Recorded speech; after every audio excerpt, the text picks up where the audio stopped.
Good morning, my friends. It's Indiana Holmes reporting for you from Disneyland in Anaheim, California on this beautiful Wednesday, November 26th, one day before Thanksgiving.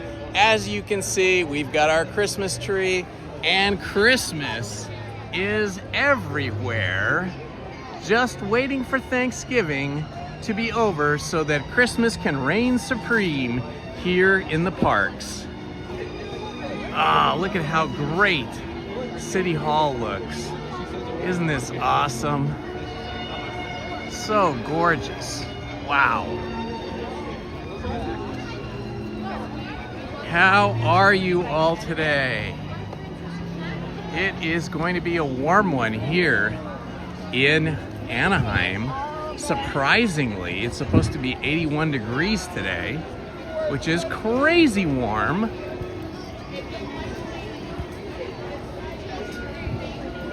I had a difficult time today deciding if I should just wear shorts like I do in the summer or long pants that weren't too thick and too heavy. I ended up going with the long pants just because there's more pockets in these cargo pants, and I like lots of pockets.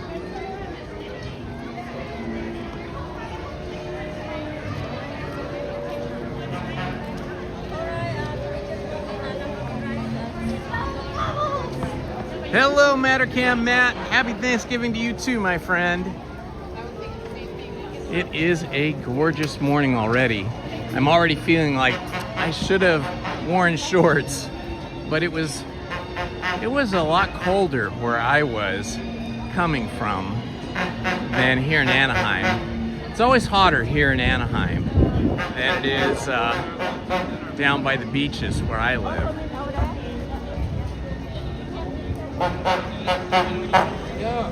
There goes one of the jitneys, the yellow jitney. That's those little cars there.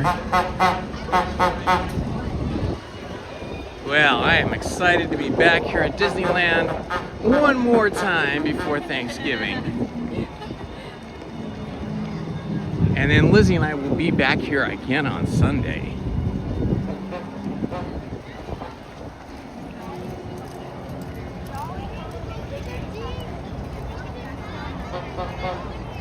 Good morning, Main Street Paul, and thank you for that entertainment schedule. I totally appreciate that. So it's a little before 10. I haven't been over to Astro Blaster in a while because the lines have been so big. But I'm hoping that maybe Astro Blaster won't be so busy today, this early in the morning. I'm trying to get back to my morning schedule. I am a lazy waker. I don't like to get up and get out of the house too early, but I need to do it. I need to be here earlier because these holiday crowds are becoming enormous, which is making it difficult to get onto rides without waiting 45 minutes or longer. So we will see if we can get here earlier. Today, I was out pretty early and ready to go, but the line from the parking lot on the bus that takes you to Disneyland was pretty deep today.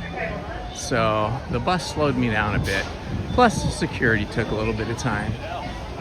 All right, they're extending the line right now for Astro Blaster. Let's see how this goes. Looks like it's probably only about 20 minutes. Maybe it'll be shorter. We will find out. Oh yeah, we're all trying to filter in now. So we're gonna filter in. Tomorrowland. Do you want to hold his hand? The land that can never keep up with tomorrow. That's a problematic thing because when you create a land like Tomorrowland, you are trying to create attractions and experiences that look into the future and kind of predict tomorrow. But tomorrow is always coming faster than we think. And technology is moving faster than we can predict.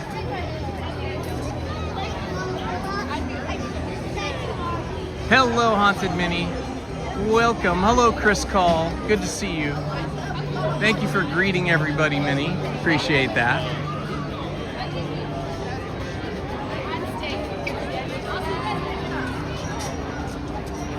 Does Grandma have someone to go with?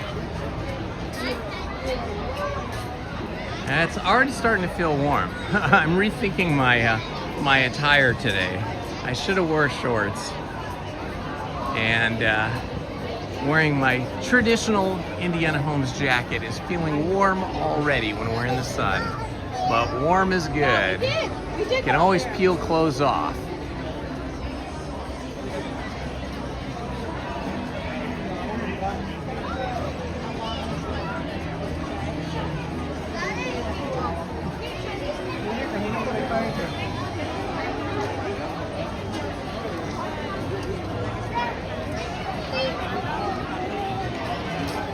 What does that mean? You were here earlier in the chat? Does that mean the chat works before I launch the live stream?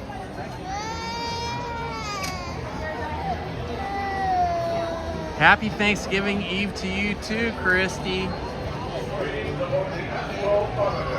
Oh, that's Chris, not Christy. I'm sorry, it's Chris. Gotta take my sunglasses off here to read the chat. Happy Thanksgiving, Chris.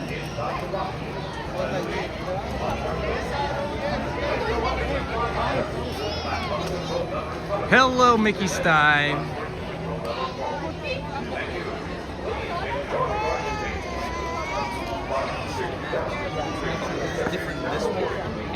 Did you know that there was another train here in Disneyland that no longer exists? Now, you know of the Disneyland Railroad. You know of Casey Jr.'s train, right? The Casey Jr. Circus train. So that's 2 trains, right?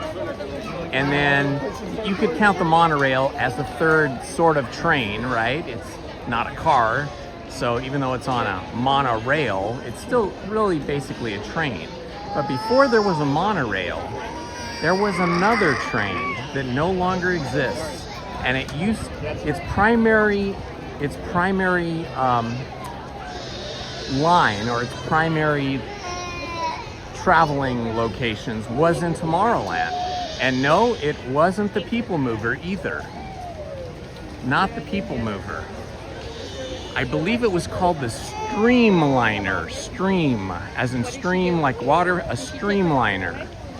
And this was actually designed after those kiddie trains, you know, like little children's trains where you sit in the train or sit on the train cars, and they're smaller than you, but they carry lots of people. Except this one was designed by the famous Bob Gurr, who is still with us today. He's in his 90s, who designed things like the cars for Mr. Toad's Wild Ride, the cars for Autopia, the jitneys like we just saw, the omnibus, all those vehicles. He also designed this train, but unlike the Disneyland Railroad, which is a steam train, this was an electric train. And it was designed to be, it was basically just like the kiddie trains that everybody had all over the country in terms of its function. It was electric, it had small cars, but Bob Gurr designed it with a forward-thinking design language, which was very streamlined, kind of almost 1930s Art Deco, but not that either. It was more forward-thinking. And there is still a relic or an homage to the Streamliner here at Disneyland. And I'm going to take you to see that later today.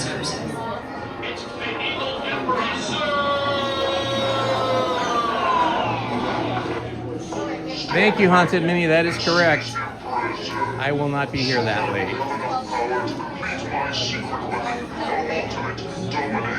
We have a lot more to do to get ready for Thanksgiving. We have 13 people in total for Thanksgiving tomorrow.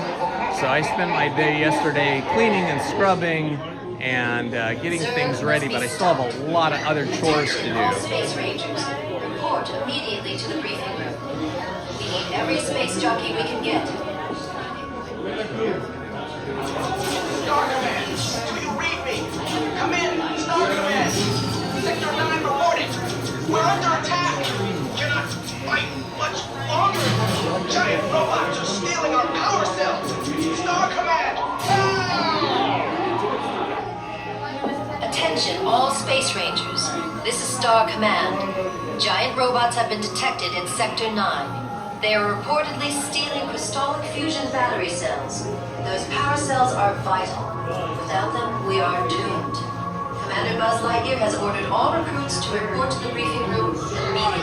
Okay, so I called it the Streamliner, but I just looked it up to make sure I was correct. It was actually called the Viewliner, and it looked like this.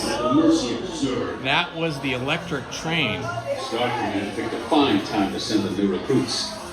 All right, you junior space rangers, listen up. Zurg is using the stolen battery cells to energize and seek. So it was the Disneyland Viewliner, and it looked something like that. Well, it looked exactly like that. That is the engine or the front car of the Streamliner or the Viewliner. Prepare for immediate launch. So the Viewliner only lasted a few years. I'm not sure how long, maybe 10 years or so. And it ran all through Tomorrowland. This was before the submarine ride, and this was before the People Mover. And with expansion and additional attractions in Tomorrowland, the Viewliner was discontinued and removed. Space Rangers, this is Star Command. Prepare for immediate launch. But we still have something in Disneyland that shows you the Viewliner. So we're going to look at that later today.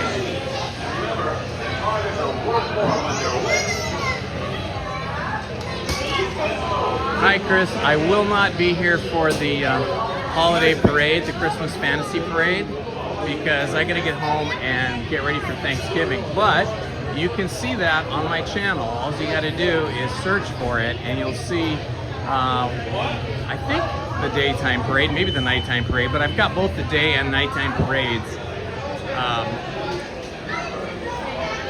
filmed and on my channel. My live stream from last week, I think it was Sunday, I was here for the daytime parade, and I think I also have a standalone video of just the parade. All right, that was awesome. We were not in line longer than just a few minutes. Fantastic. All right, Space Rangers, aim for the scene. And remember, the targets are worth more when they're lit. Please face forward. Thank you for the link, Haunted Minnie. Attention, Space Rangers. Your space cruisers have been temporarily evacuated. Please remain seated. Your mission will resume shortly. Oh, a year and a half. V-Fall 80. Thank you for that information. Thank you for the information on the Viewliner.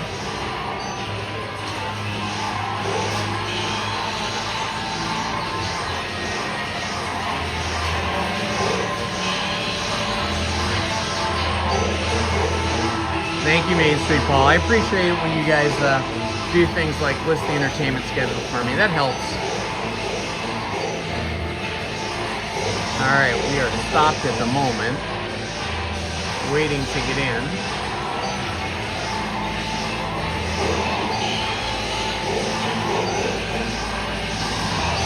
Hello, Sharon Marianne 6849. Welcome and thank you for subscribing.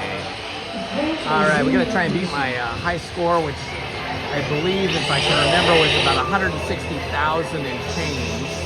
Here we go.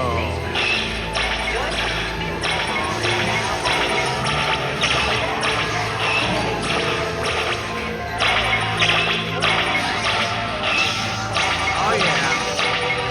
See if I can get that battery. Got it.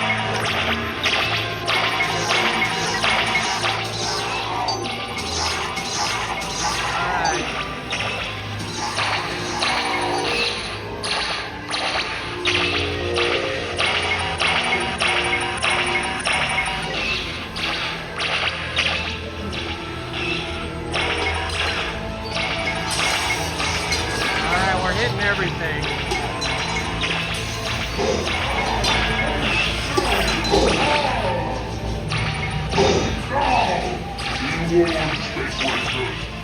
That one's hard to get.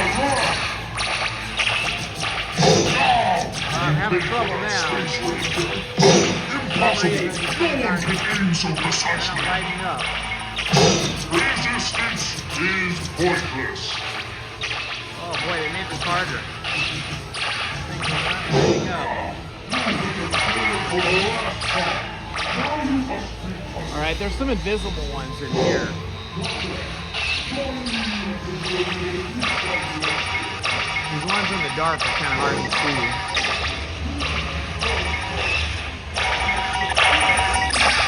Okay, I'm only up to 36,000 right now, so not too good yet. I'm a little rusty.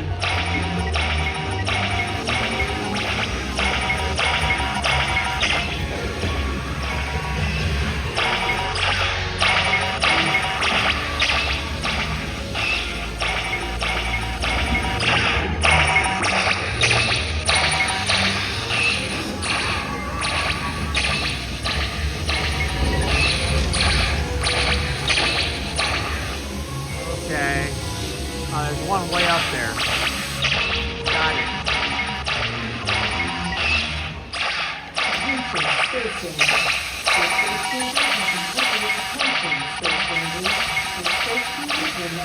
Alright, I'm just gonna keep hitting this one.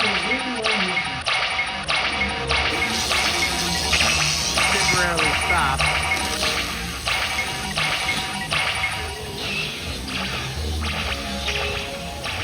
Alright.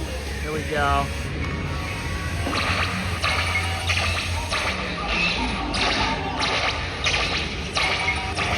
Okay, here there's some hidden ones in here, I think.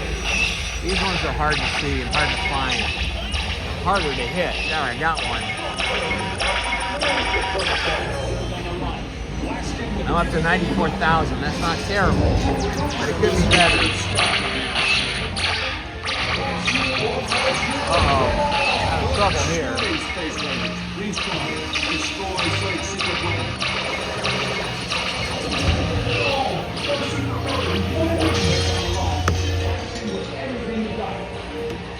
Ouch, that stings!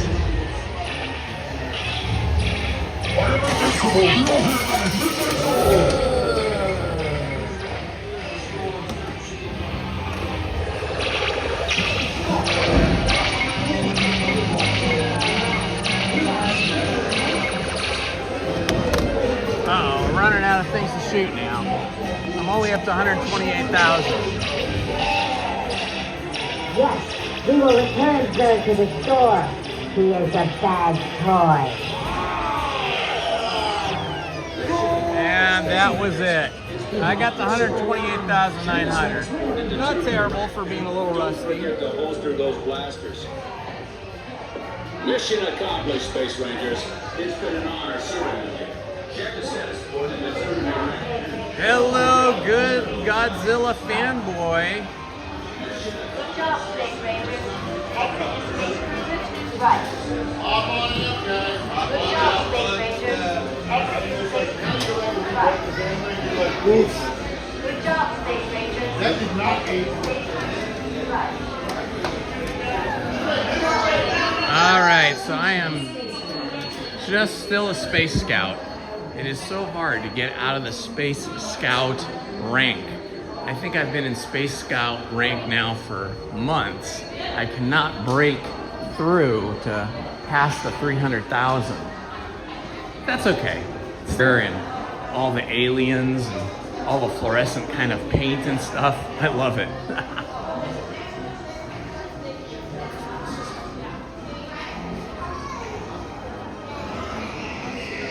And out through the gift shop. Not in, but out. Christmas ornaments. This is a pretty cool one. Ooh, I like that. That's neat. It's the inside out one. Me with my alien friends here. Aliens! Aliens! Aliens! I love Aliens and Minions too, even though I know that's a different movie, different company, different IP. Hey, did you guys? Oh, this is interesting. There used to be a big, huge wall print here that you could take a photo in front of, and now they've covered it with more merchandise racks. All right, let's see what we're gonna do next here. Let me check and see what's happening on the old entertainment front. We get here in the shade.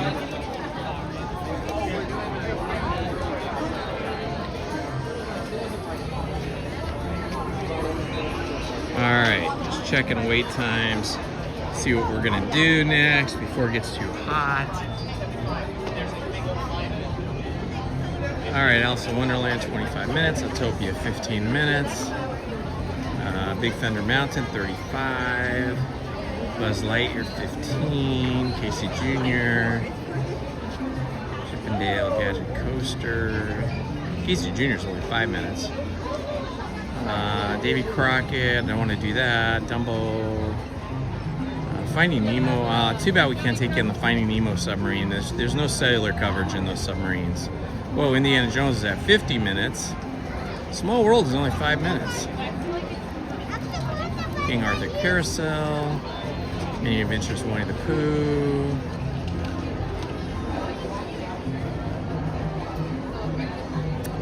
Peter Pan's always a long one. Pinocchio's only 5 minutes. Well, I think if I'm gonna stand in a line, I would like to stand in a line before it gets too hot today, because it's gonna be 81 degrees and it's a clear blue sky, so 81 degrees in the sun, it's gonna be pretty warm. So I think I would like to make a try at Big Thunder Mountain before it gets too hot and before the line gets too long. It currently says 35 minutes, but let's see if I get over there. Hopefully it won't be longer by the time I get over there.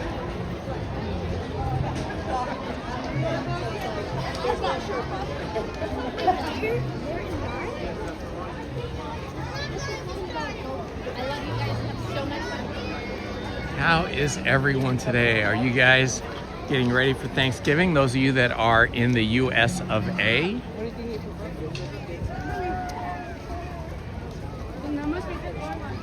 Hello, Peter.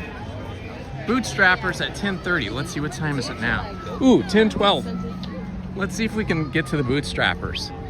I assume the Bootstrappers will be in New Orleans Square. If you know different, let me know. But they're usually over between Magnolia Park, which is on the outside of the Haunted Mansion queue, and New Orleans Square. So we'll book it over there, as we used to say. Thank you for that tip, because I love me some Bootstrappers. Although, shoot, if I do Bootstrappers, then I'm gonna not be able to do Big Thunder Mountain. Let's go walk by Big Thunder Mountain and see what it's looking like. That's a tough call between Bootstrappers and Big Thunder. Bootstrappers are not for another 17 minutes, but Big Thunder Mountain, oh look, here comes Walt's favorite Disneyland vehicle. Fire engine. Also designed by Bob Gurr. Same with the Omnibus, another Bob Gurr creation. I really want to meet Bob Gurr. I think he's on a tour right now, touring the country, doing speaking and signing engagements. But I know he likes to come to the park. He has his own website and Facebook page, and I don't know if he lists when he's coming to the park or not, but I know when he's in the park. I've seen video and photos of him in the park in his little three-wheeled mobility scooter, and he loves to meet people and chat with them. So that's one of my goals.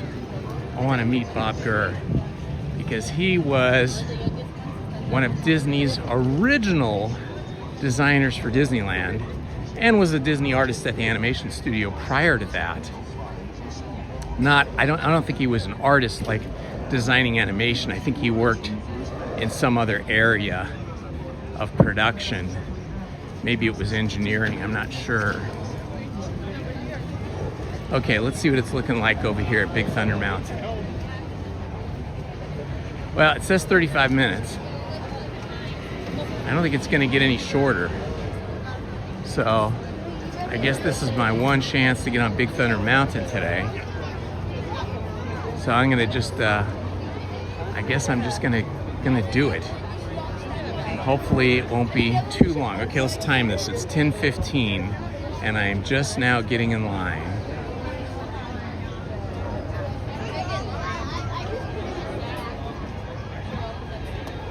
Looks like it could be longer than 35, but if they're running 2 trains like they usually do, hopefully it'll go quicker.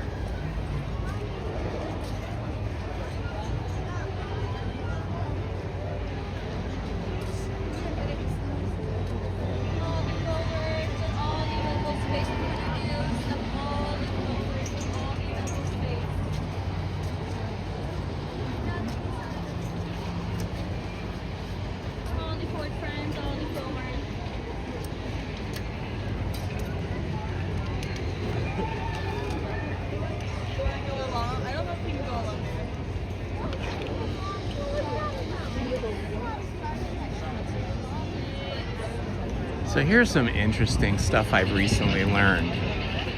Walt Disney's family originally wasn't called Disney. Their surname wasn't Disney. In fact, it was D' Isgny. So it was D' ISGNY. D'Isgny. And they were French. That's right. The original Disney family, going way, way back, hundreds of years, was French. However, the name was anglicized when Walt Disney's ancestors moved to England. So about 900 years ago, they were D'Isngy in France, and then they went to England, maybe, I don't know, 300-400 years ago, and the D'Isgny name, the French name, was anglicized into Disney. So that became a much, I guess, an easier way for people to say their name. So I don't know how it occurred, but anyway, they ended up being called Disney. And they settled in the County Kilkenny, Ireland. And from that point on, they were essentially Irish, you know, because this is like a few hundred years ago. And so they were just, you know, marrying Irish and raising Irish children. And that is how the Disney family eventually became Irish. So from France to Ireland. But it was Walt's great-grandfather, Arundel Elias Disney, who moved the family to America in 1834. And his Irish son, Keppel, married another Irish-born immigrant here in America named Mary Richardson. And their eldest son was Elias Disney, and that would become Walt's father when he got old enough to get married and have children himself.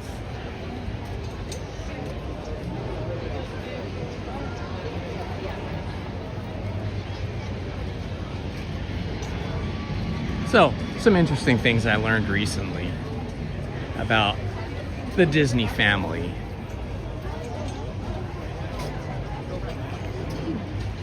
I love history. I mean, even before I became a Disney fanatic, I always loved history. that was probably one of my favorite subjects in school as a kid, was studying history. One of the only ones I really paid serious attention to. And I still, to this day, I watch like as many historical documentaries and historical dramas as I can. I'm currently watching the Ken Burns American Revolution documentary film. I love Ed Burns documentary films. Like the one on baseball was one of the best ever, and the one on the Civil War may have been his best. He's done many. The one on the American Revolution is a little bit more difficult to make it through because so much of it is done with just static drawings and static photos and static paintings, which has always been sort of Ed Burns' style, but he used more animation, animating the photos and using motion graphics in some of the other films. This one, so far, I've only gotten through episode 1, and I fell asleep midway through it, and then when I woke up I had to wind back. It's like an oral history. He's telling you all about the American Revolution through oral history, but most of this new documentary by Ed Burns is focused on the Revolutionary War, the American Revolutionary War, which is well known, and he goes into even greater detail than what a lot of us know. But the revolution really started well before there was a war. It was probably the 20 years leading up to the war, and especially the last 10 years. So anyway, I'm getting through that, but yeah, I just love history, and so like anything I can learn about the Disney family, about Disneyland, about animation, any of that stuff I love.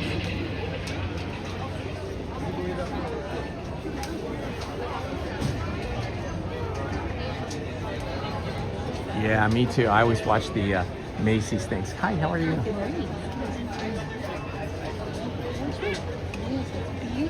Oh, there's so many pen shops here. They have so many great pens. I've never seen that one. Yeah. That's really pretty.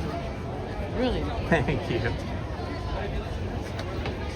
Yeah, me too, Main Street Paul. I will be watching the Thanksgiving Day Parade in the early morning while I'm drinking my coffee, but then I have got to get busy and get to work getting the house prepared for all of our guests, which means bringing out portable tables, bringing out a dozen foldable chairs, and helping Lizzie in any which way I can, washing down the back patio, just so many things. But yes, I like to start my day with that Macy's Thanksgiving Day Parade as well.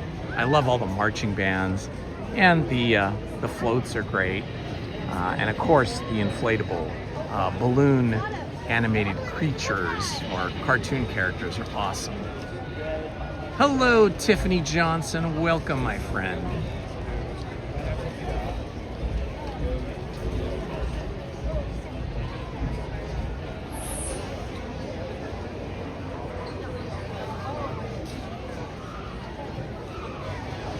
Hello, Pink. Good to see you. Welcome. Can you believe this weather? I mean, look at the sky. We're talking pure blue, bright sky today.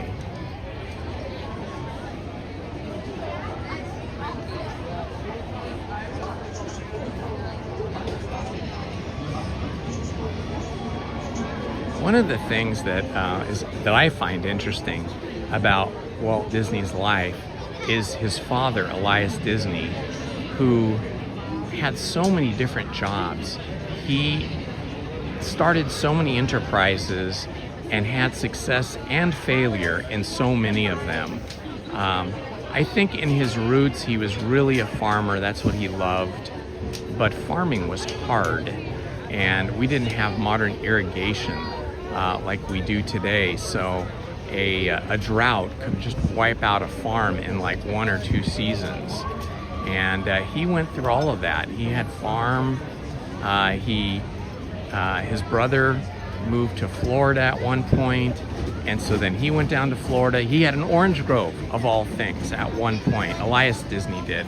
So isn't that ironic that at one point Elias Disney had an orange grove in Florida, and then Walt Disney, his son, many decades later, would buy an orange grove here in Anaheim, California, and clear it of the orange trees to build Disneyland. But yeah, Elias Disney did a lot of things. He worked on the railroad when he was young and learned carpentry skills that the railroad required, they needed.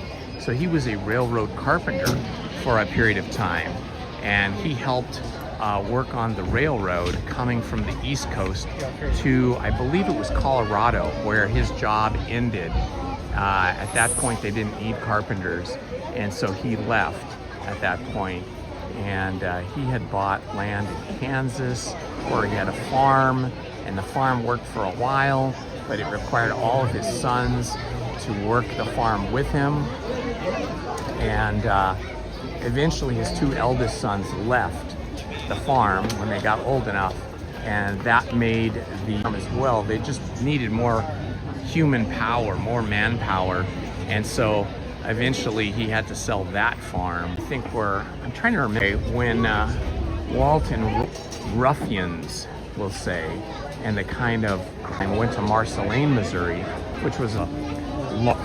And prior to that, his taking Walt, I should say was, because hello, Lori Carlson.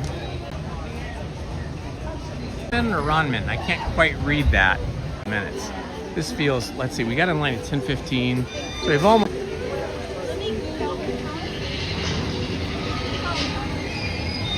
Thank you for that comment, Paul. Right now I'm kind of in a hole, right? Kind of in a hole, and a cellular connection probably can't get to me too easily. Three Musketeers story, our novel of the Three Musketeers, is much longer than I thought it was going to be. I think we're up to 8, and then we'll start a new book. For those of you that don't know what I'm talking about with Kelly, I have another channel called Story Time with Indiana for 1 hour until we finish the book. So we've been reading the Three Musketeers for quite a while now. But in the past, which was actually called Red Cap, we read The Wind in the Willows, which is where Mr. Toad's Wild Ride comes from. Mr. Toad is, and The Island of Dr. Moreau. So many.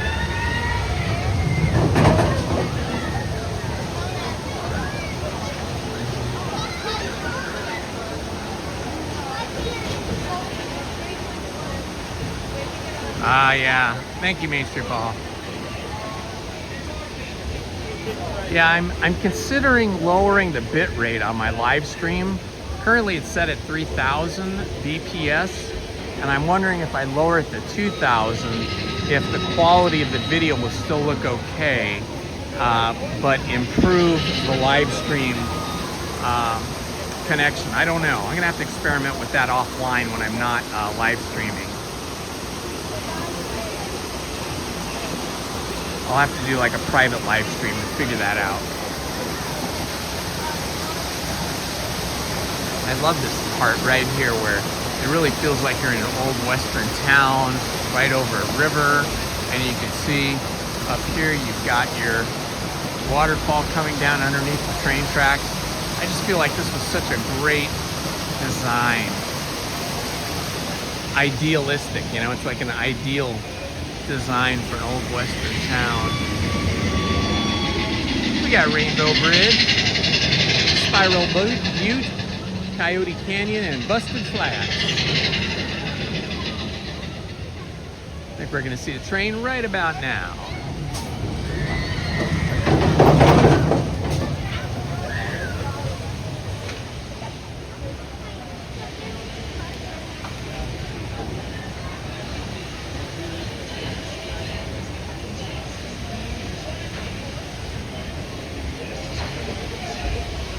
Yeah, I don't think Starlink internet will be fast enough for live streaming. I follow a lot of like RV YouTubers because I have a travel trailer, and I know a lot of them use the Starlink, but it seems like it's good for uploading videos that are already shot and edited, but I don't see any of them live streaming. I've looked at the data rates, like the data transmission rates, and they just don't look high enough. Look at all the coins down there. People putting all kinds of coins in there, making wishes. I love this dinosaur fossil skeleton that they've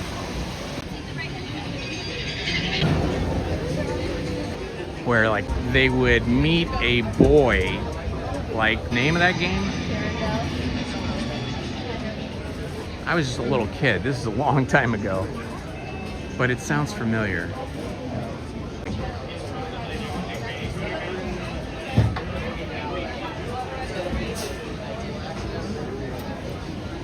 I think the main issue here at Disneyland, and especially cellular access points here in Disneyland and fewer over in California Adventure.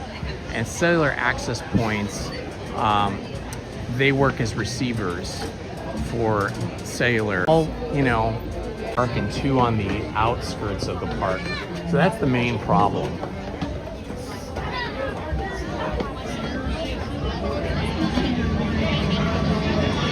All right, let's see.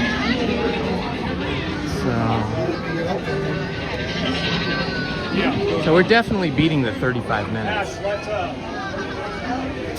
We got in line at 10:15.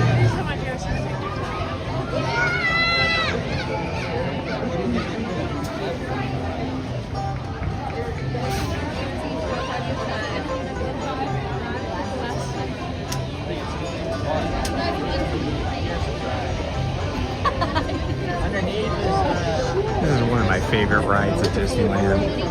I love that it's a train, and I love that it's a roller coaster train in the old school sense.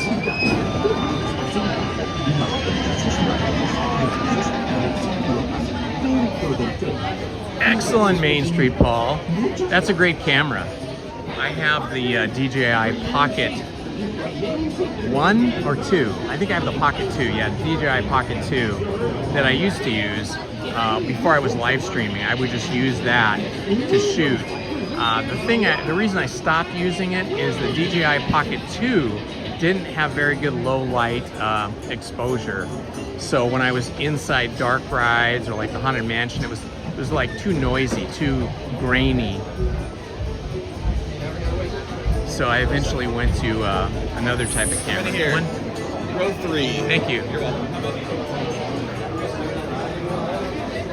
I eventually went to the Insta 360. What is it called? The Action Cam or something? Insta 360 something. Not the one that films in 360, but it's an action cam with a flip-up screen.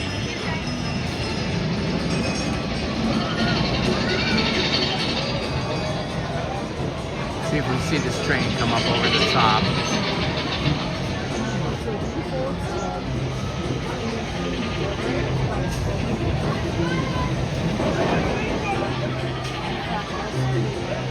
Should see a train come over the ridge here in a moment.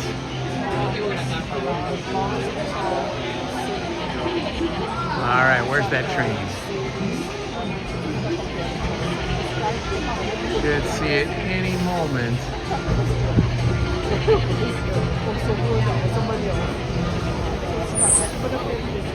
Okay. The train is lost. Here it comes. There it goes. I love that. Look at that. Isn't that awesome? What an awesome shot, right?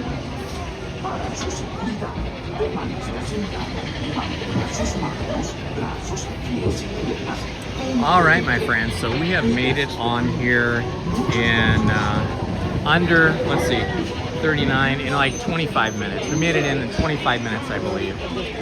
So that's pretty awesome. If you're new to the channel, please like and subscribe and hit that notifications button so you don't miss any of my live streams. My viewers are not subscribed, and I would love to make it to 3,000 subscribers sometime in the next 2 or 3 months. But today's goal is just to make it to 22 2,200 subscribers.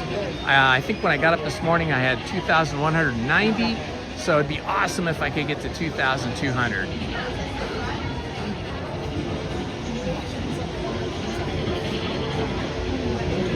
All right, thank you, Main Street Paul. I think we can make that one. I think we can make Bootstrappers at 11:30. That would be awesome. I love me some Bootstrappers. You just don't hear that kind of music anywhere else. Only here at Disneyland. Maybe some of the other Disney parks too, but the Bootstrappers here are just iconic, classic.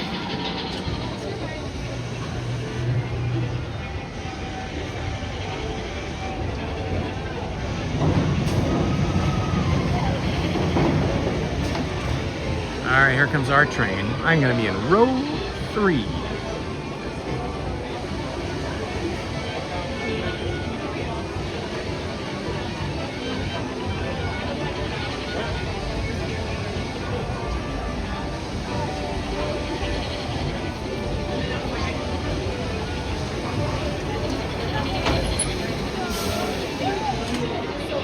Big Thunder Mountain. This is You Be Daring. This engine's called You Be Daring.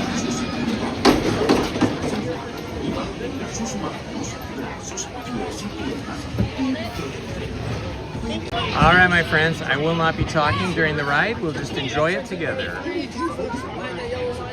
I'll try to hold this camera steady for you guys. Here we go. There you go. I'm just pull up in that lamp bar, make sure it's locked. Watch when you have to glasses.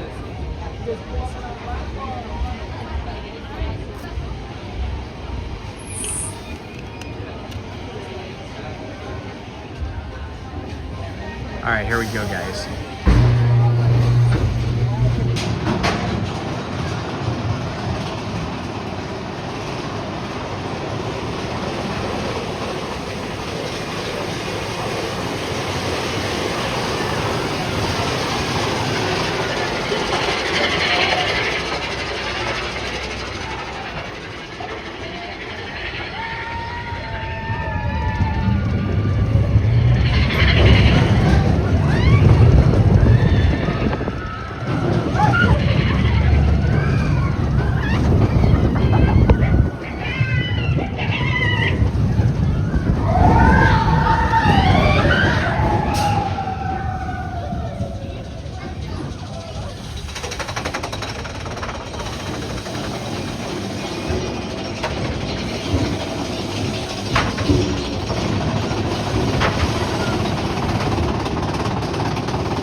That was pretty wild. So fun. All right, got my adrenaline rush for the day.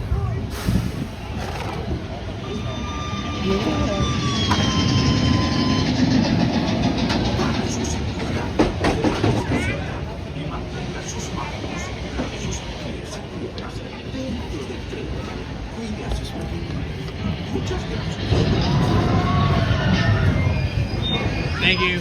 Got it.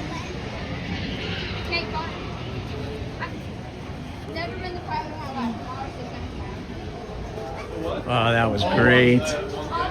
So much fun.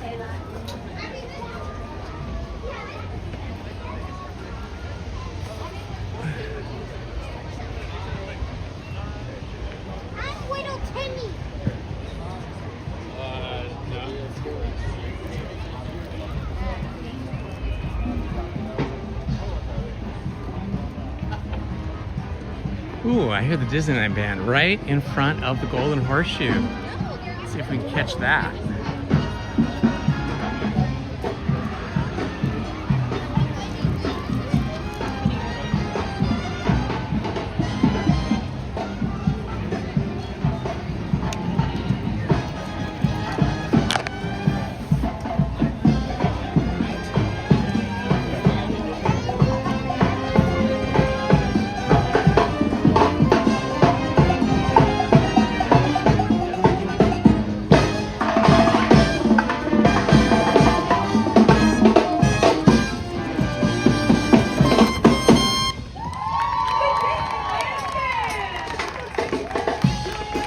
We just missed them.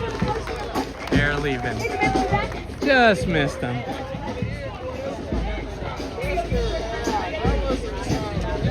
All right, let me pause over here and go back through the chat for a moment. Forgot what time Paul said the Bootstrappers were. Was it 11:30? Let's see. What does he type in here?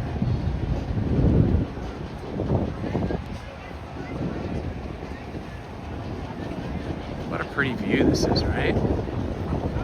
11:30. Okay, well, we gotta find something to do until 11:30. Let's see. Where are the ships? That is the question. I don't see the ships. Let's see, what else can we do over here until 11:30? I think we could probably do Pirates of the Caribbean. Haven't been on Pirates in a long time.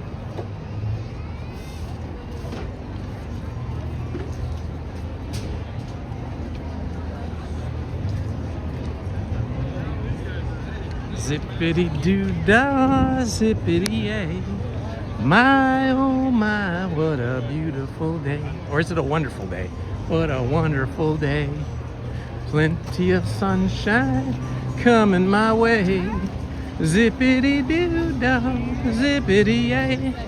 There's a bluebird on my shoulder, and I don't know the rest of the lyrics to this song. Sorry about that, guys. The weather and the beautiful scenes here at Disneyland just inspired me, just made me think of that song. Ever since I saw that movie as a little kid, I was in love with the music from that now banned movie that we shall never speak of.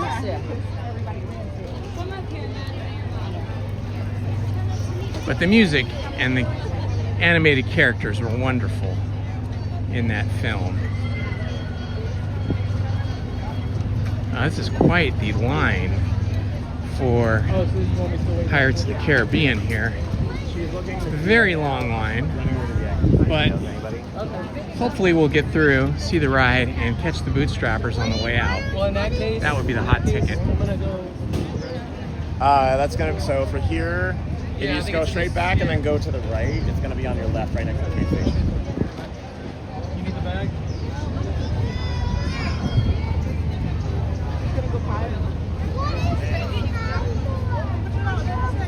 Okay.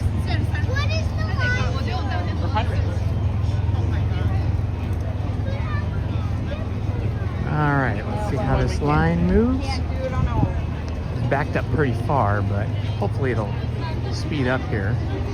Can't tell if they have us going up over the bridge. Yeah, it does. Looks like they have us going up over the bridge and back, so it shouldn't be too bad.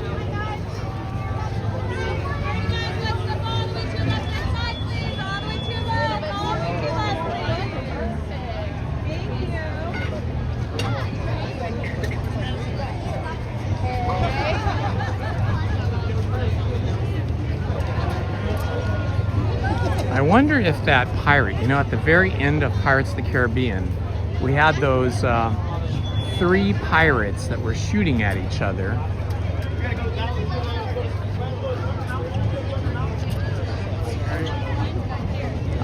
There was 2 on the right and then 1 on the left. And for the last 2 or 3 months now, the one on the left has been completely missing, completely gone.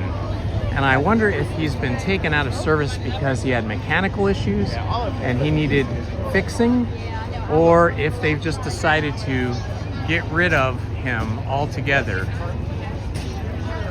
There's the Mark Twain. Good to see you, Mark Twain.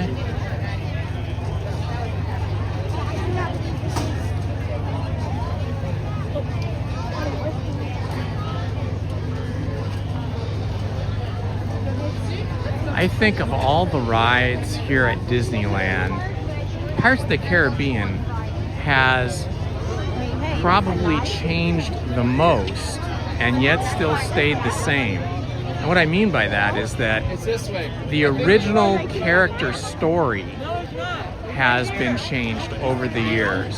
For example, when I was young, the pirates chased the women around the town, that town that they had been that they had taken over, they had invaded. But now the women chase the men, which is completely different. And just several other things have changed over the years. And I'm just wondering if this missing pirate at the end of the ride, before we go up the ramp and we see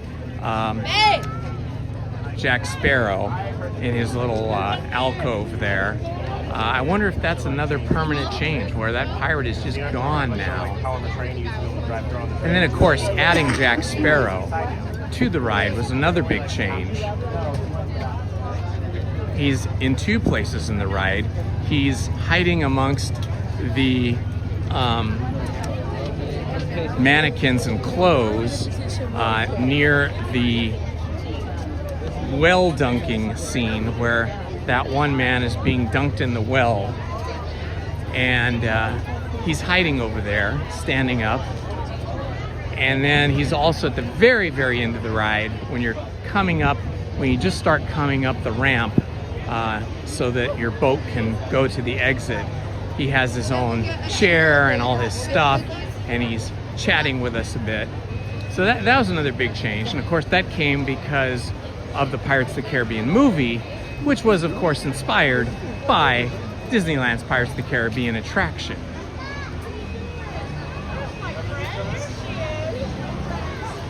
Just like Indiana Jones and the Temple of the Forbidden Eye was created as a homage, as a response to the success of the Pirates of the Caribbean movies. The Columbia is backing out. There it is, backing out of its dock. So we're gonna have both boats going today, the Mark Twain and the Columbia.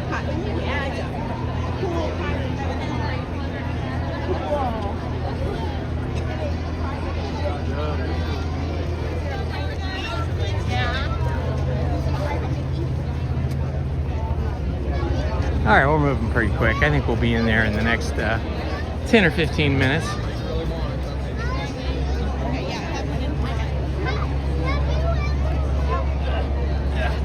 I'll take him, I can.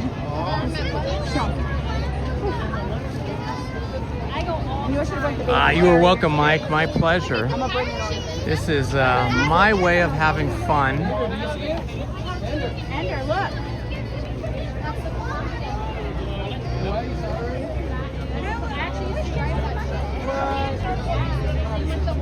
Try to get both of these boats in the same shot here. And what did you say to Yuri? Did you high five him? Because I'll punch you.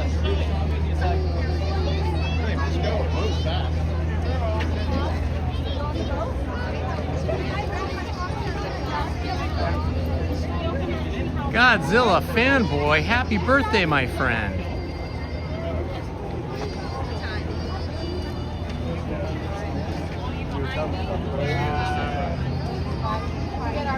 Yeah, Pirates of the Caribbean movies are so good. I've watched them over and over again. It's tempting to do a marathon of them this weekend. Haha, that would be fun, huh? I always think it's funny, you know, when we watch movies, you know, for me, I love period movies. I love movies that are set in a older time. So I love Pirates of the Caribbean because they're pirate movies. And when I was a little kid, I liked cowboy movies because, you know, it was the settling of the Old West, the expansion into the West.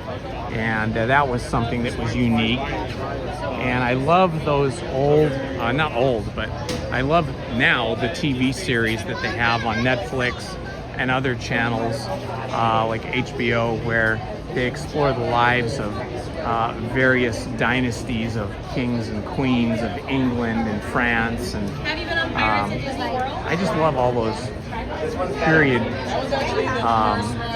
films and series. And they, you know, oftentimes make them look very romantic. I don't mean romantic like in love with people romantic. I mean, it makes the period of time seem so romantic, like, oh, it would be so great to go back to the days when people lived in castles or sailed on pirate ships or whatever it might be, explored the West when it was still wild, you know? But you don't think about how it really was. Like, for example, King Louis the 14th, I think it was the 14th or the 16th, I can't remember which, and all those kings and queens back in those days when they, you know, lived in castles, they didn't have indoor plumbing, so they just had chamber pots, and people would have to go use the facilities by going to the bathroom in their room or in a room where chamber pots sat stinking through baths very often. I mean, I've read that, you know, some of the people of, you know, King Henry VIII and also King Louis the 14th and the 16th and all of these different, you know, kind of romanticized stories we read about, all these folks only took a bath like maybe once every month or 2 months. And in some cases, if you weren't super wealthy, if you weren't part of the aristocracy, you were just a working poor, you might only take a bath maybe twice a year, you know? Or you would, you know, clean off in a lake or a river if it wasn't too cold. So it's kind of funny when we gravitate towards these historical times of how, you know, they make it look so glossy and beautiful and fun in films and television series, but in reality it would have been a kind of a stinky, uncomfortable existence. Yeah, I mean, just think about it. And you could die from a cold back in those days because a cold could turn into pneumonia pretty quickly. And then just all the other diseases. Kind of crazy when you think about it that way. We kind of are very fortunate that we live in a time where we have indoor plumbing, forced air conditioning and heating most of the time in most places. And we don't have to go out and hunt for our food. We can just go to the supermarket and buy it, come home and cook it. And the indoor plumbing, that's got to be the biggest thing for me. I love hot showers. I love to take a hot shower in the morning, every morning. It really sets my day, you know, a pace to go forward into the world. And they didn't even have showers back in the day. I don't think we had showers probably until the 20th century. Are you wanting to wear that hat, Enzo? Exactly. I know the Victorian era seems really cool. I mean, I love the Victorian era. It just seems so good. But then again, unless you were super wealthy, it probably wasn't great. So much of what we see, you know, in history are just the histories of the ruling class, the people who had the money and the big stories that could be written down and could be romanticized in books, stories, movies and television series. The ordinary common person is not really documented and how tough their lives were.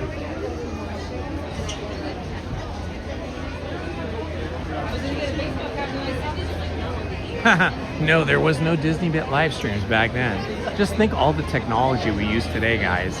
I mean, me personally, my life would be so different if there was no electricity. Just about everything I use requires electricity. And now, you know, everything is like battery powered, so you charge everything every day or every night.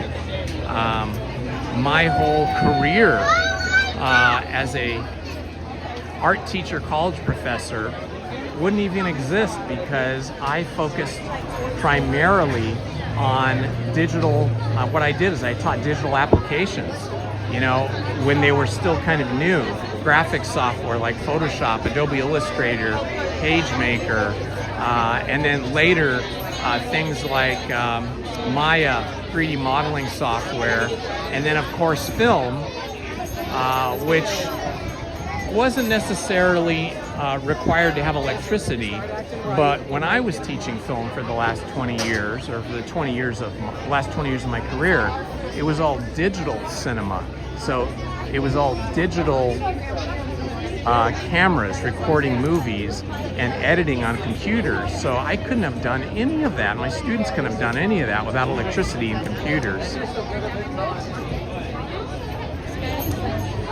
That's very good, Tom. AD, after Disney. That's excellent. I love that.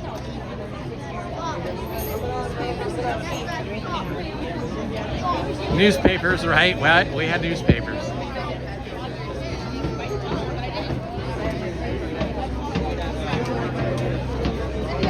I did have the experience, though. When I first started teaching, I was teaching high school. I was a high school art teacher.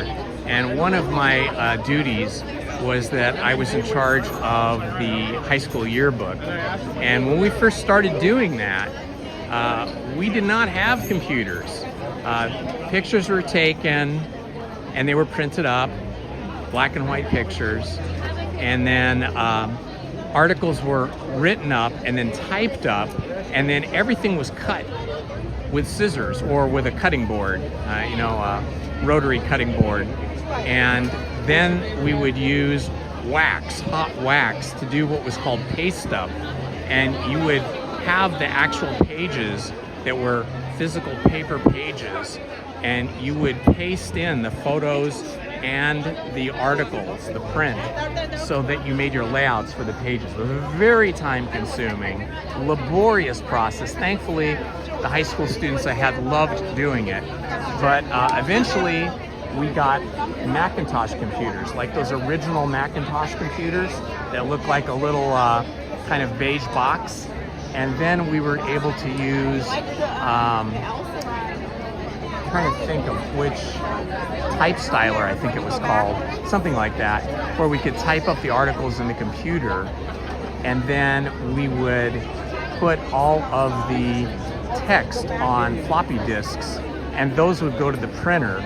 But the photographs were still printed out at that time to size and still pasted up with this kind of hot wax. It wasn't until much later, after I stopped doing the yearbook, that we went full digital. Once Photo Styler became available to us. Photo Styler was made by a company called Aldus, which was the precursor to Photoshop.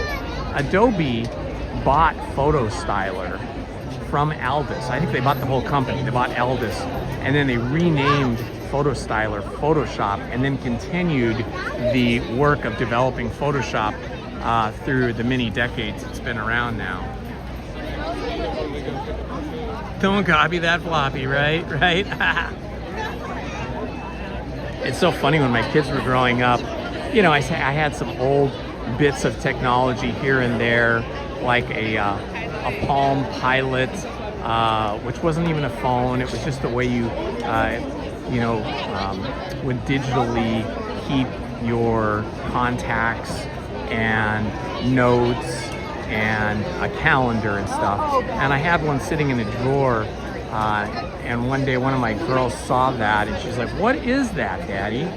And I went, "Oh, that's an old Palm Pilot." Explained to her what it was and then plugged it in, and I think we had to put batteries in it. I can't remember now. Anyway, my daughters were just completely enamored with that device for at least a month or so because it was like this old type of technology that they'd never seen. That's pretty funny. Would you like burgers? A digital day planner, yeah, exactly. That's a good way of thinking it. It was a digital day planner. I think I still have it in a drawer somewhere. I still have an iPhone 1, the very first one that was released in 2007. And amazingly, the old iPhones, you can still plug them in and they'll still boot up. They won't do anything anymore. They can't really connect to the internet or make phone calls anymore because the technology has moved so far beyond those days, but they still function. Hello, Kate. Good to see you, my friend.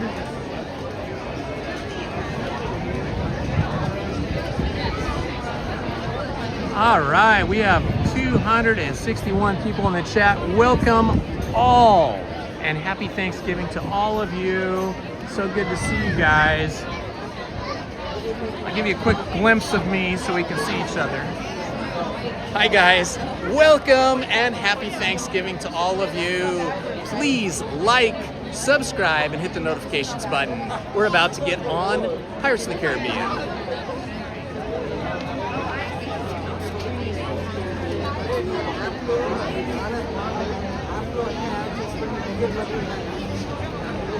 So after this, hopefully, we'll make Bootstrappers. We'll make the Bootstrappers today. We might get into it just a little bit late. I don't know. It takes a while to get through this ride, so we'll see. Hopefully we'll catch some of the Bootstrappers band. And then maybe after that, they will be giving out the lanyards for single rider at Indiana Jones and the Temple of the Forbidden Eye, because it's right over here.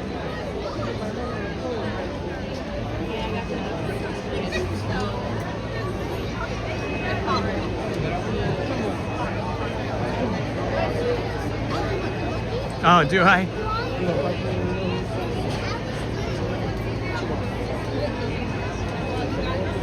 Maybe, huh?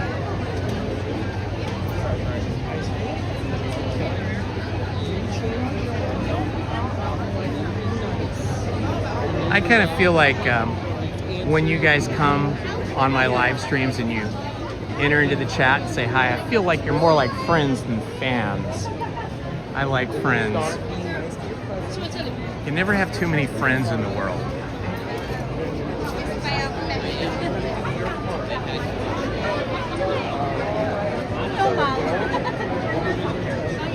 I can't believe what a wonderful day it's going to be. It's already, let's see, what's the temperature here? 77 degrees already. This is crazy. It's 11 o'clock, 11:08, and 77 degrees on November 26th. Pretty wild.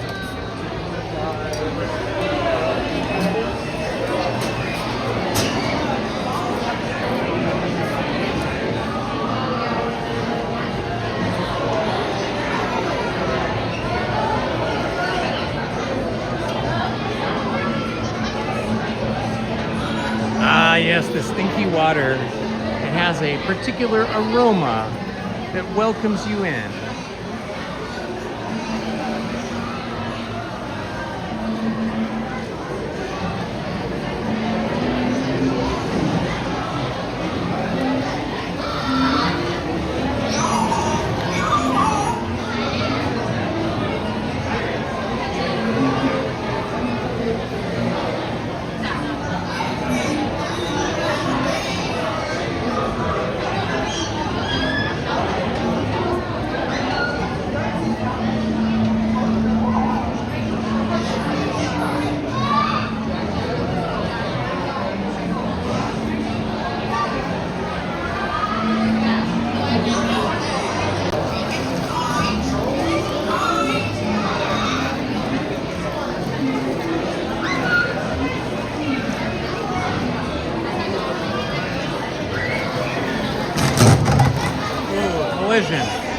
Big boat crash there. Thankfully, nobody fell out of the boats.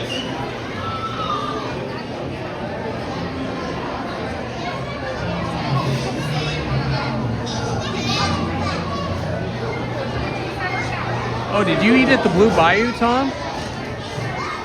Or did you eat at one of the other restaurants? It's so hard to get reservations at the Blue Bayou.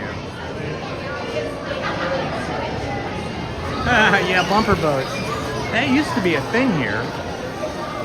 When the park first opened, they had these little round disc boats that just sat one person, and they had a big rubber, like, inner tube kind of thing around it, and they bumped into each other. That was before the submarine ride. Over a month, and I could never get a reservation. Just 2 people, or even 3. I think capacity ride, it would slow. Yeah, I've been 6 months ago or earlier this year, and then for some reason it doesn't rewind anymore. I don't understand. Now I did switch phones. I went from the iPhone 15 to the iPhone 17. So this is a new installation of the Prism software I use for streaming, and I have DVR checked, which should allow you guys to rewind. DVR is turned on, but yet it doesn't rewind for you guys, and I've tried it too. It's not you. I've tried it on my other phone and it doesn't rewind. And I've looked into it and I can't figure it out. Main Street Paul sent me a screenshot of a field within YouTube, and I looked at that, and my YouTube account was set the same way, so I'm not sure what the deal is. Something I got to keep working on, Jeremy. Thank you for reminding me of that. I've looked it up, you know, I've looked it up on the YouTube help support page, and I've got everything set so that it can rewind, but for some reason it doesn't. So I don't know, I'm baffled. But the live stream will be recorded on my channel, so you can always rewind after the live stream is over today. Happy Thanksgiving to you today. At least it's Thanksgiving here in the US of A tomorrow.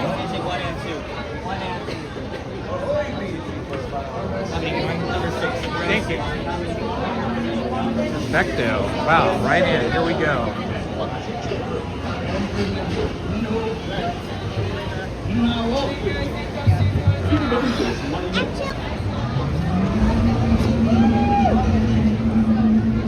Remain seated, keeping your hands, arms, feet, and legs inside the boat. And watch your children. And no flash pictures. Prepare to make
Okay, I won't be talking or responding to the chat during the ride so that you guys can just enjoy it.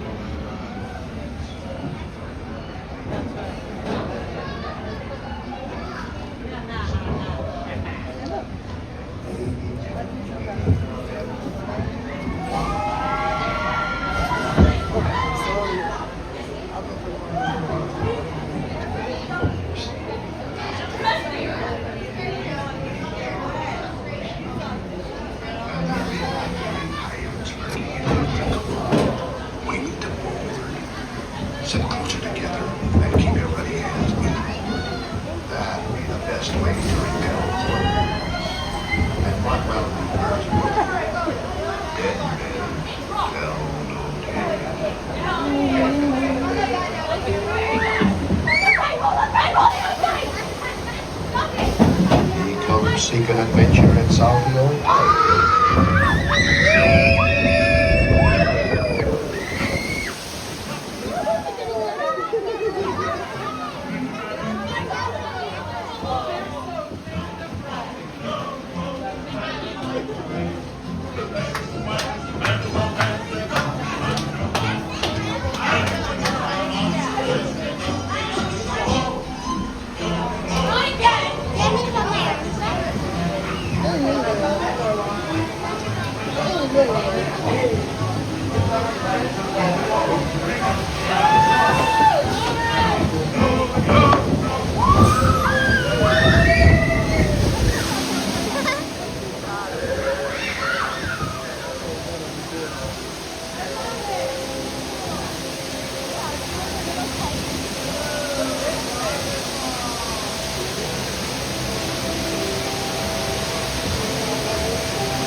may not survive to pass this way again. Dead men tell no tale.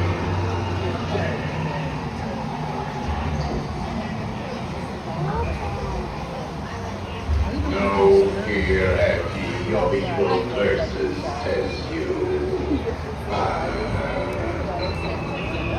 Properly warned ye be, says I. Who knows when that evil curse will strike the greedy beholders of this bewitching treasure.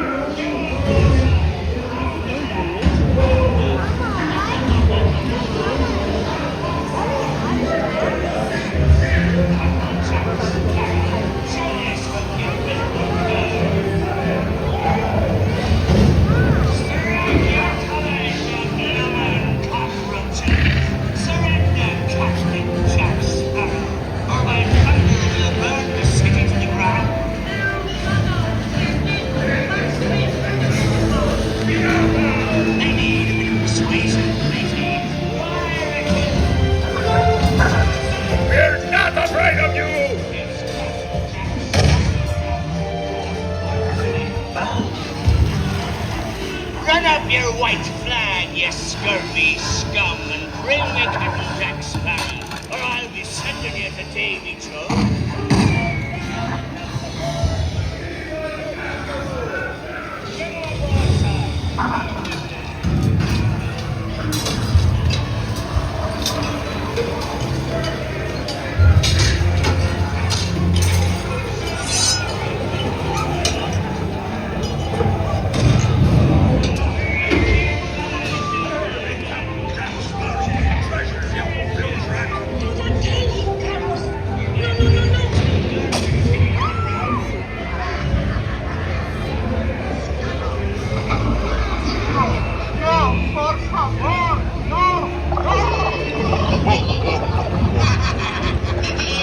Take them all off again, matey. Be brave, Carlos.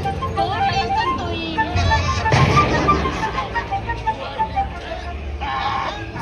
Whatever become Jack Sparrow?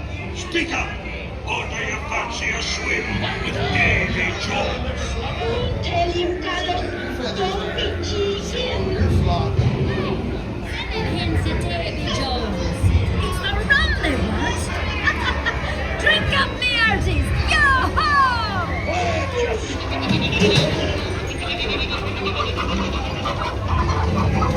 Weigh anchor now, you swabbies. What may I offer for these hearty heads? Every one of their legs. Not less than me, old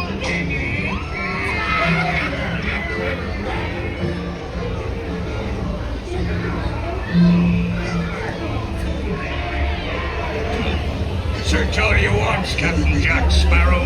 You'll never find the treasure without a look at this here map and this lovely key to the treasure.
It's like our dog lost its light.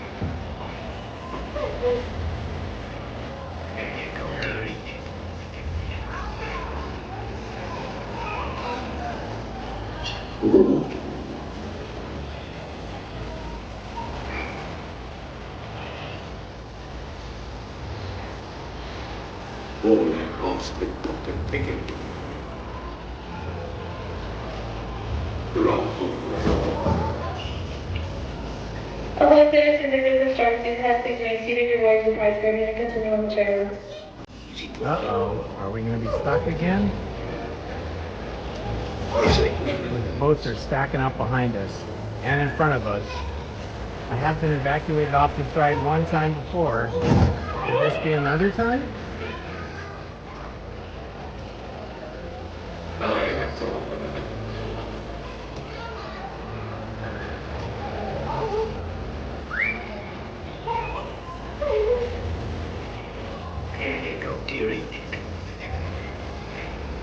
It is a pretty good place to get stuck because we get to look at these pirates up close. Okay, we're starting to move again. Good sign. Alright, we're moving. Now, let's see if they've returned our pirate on the left over here, or if he is still gone.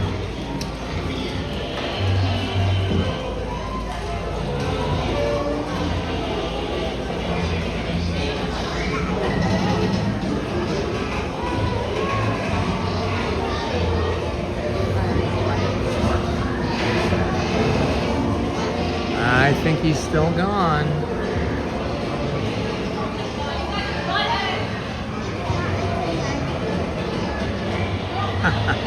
It's just my luck.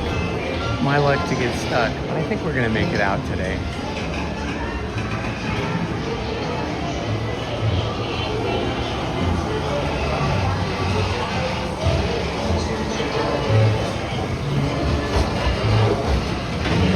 Alright, here's our two pirates on the right. Three pirates.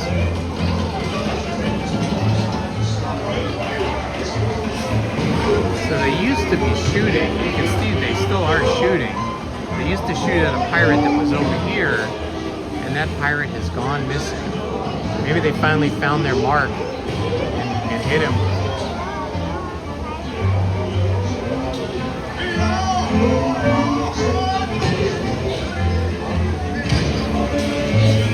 So these are the pirates that are firing over here. But now there's nobody to fire at.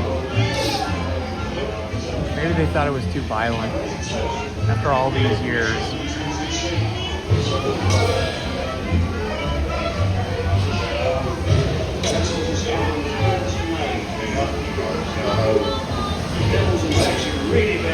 We do not know. Drink up, lads. There's treasure enough for all. I shall take this paltry sum as a stipend to cover my expenses. And a chest of jewels. Drink up, me hearty yo-ho. Yo-ho, yo-ho, receiving 5 pesos. It's probably just on stranger tides. Mark my words, when next you sail, we'll meet again. Force me.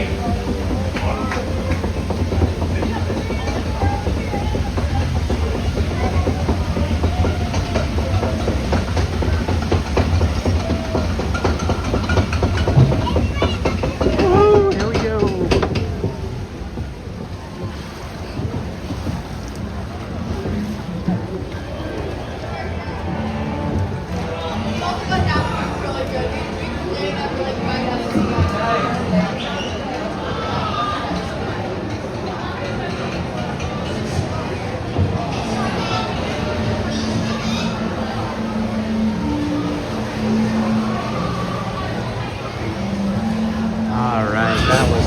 You guys enjoyed that. And it's been at least a couple of weeks, maybe 3 weeks since I've been on Pirates of the Caribbean. Super fun to get back on, get my pirate vibes.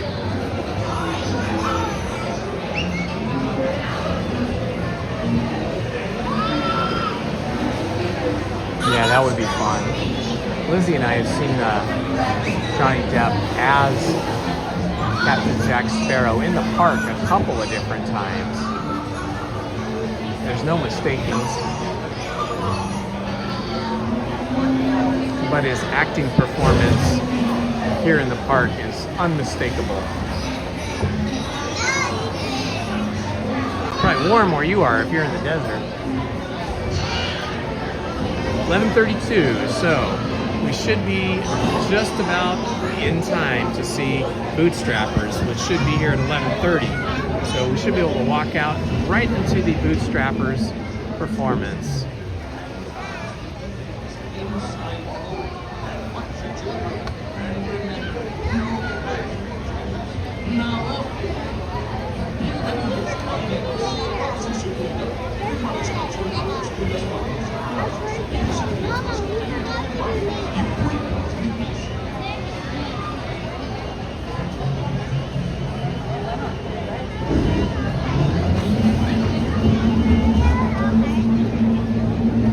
All hands prepared to go ashore by stepping out to your right. All their crew. All right.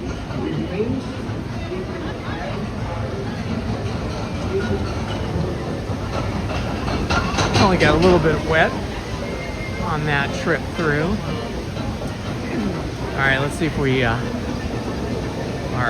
going to be entertained by the Bootstrappers.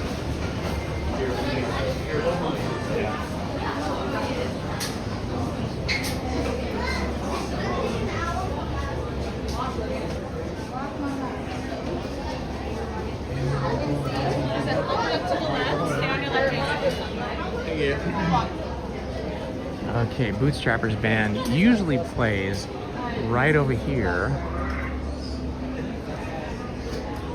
Let's see if they show up. Sometimes they play in Magnolia Park though. Usually they stroll along until they get to right here. They do not see them.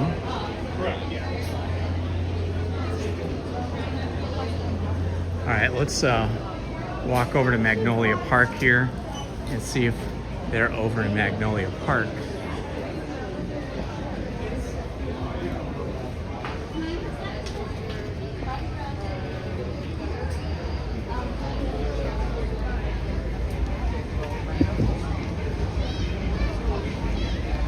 Okay, here's Magnolia Park, and they're not there. There goes the Fred Gurley Disneyland Railroad.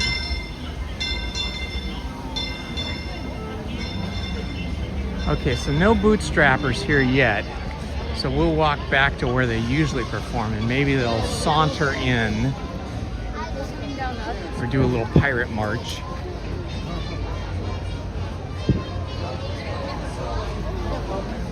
Got some New Orleans Dixieland jazz in the background.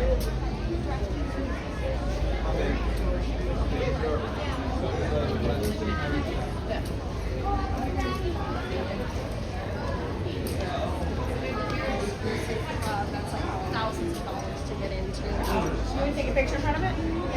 Excuse me. They changed the door.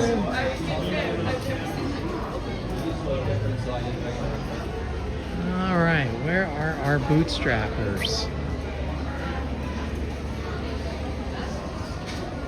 Sorry. No worries, no worries. All right, hopefully they'll show up here momentarily.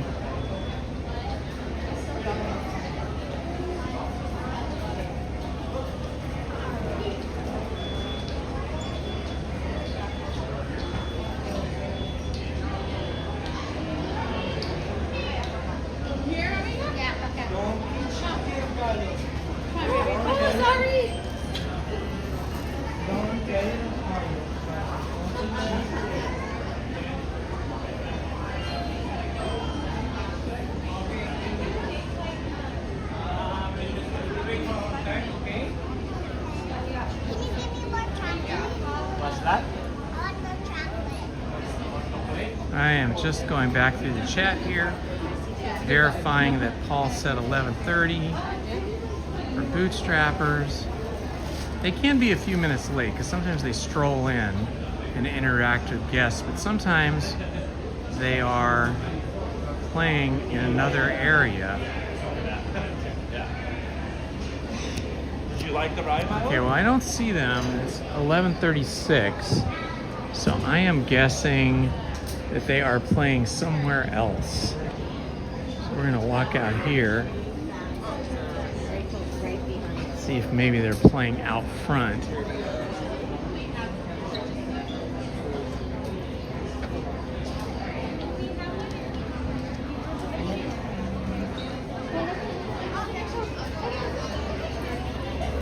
I guess that's all of us. We'll all go back. Here is the line at the Royal Courtyard for Jack Skellington and Sally. Okay, the Bootstrappers are MIA. That is missing in action. We do not see any Bootstrappers. Something must have happened to them today.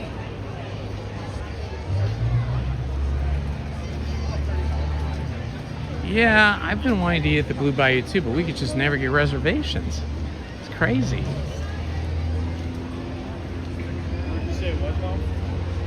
It's tempting to go to Tiana's palace and get some food. Very tempting. It's always good to go before noon to any restaurant because they get so busy. Just doing a little sweep here looking for Bootstrappers, but I do not see them.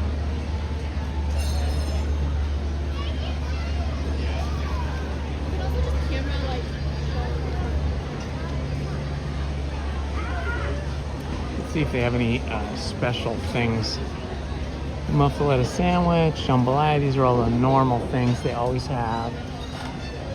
Cajun chicken, I can't have any chicken today because I'm having turkey tomorrow.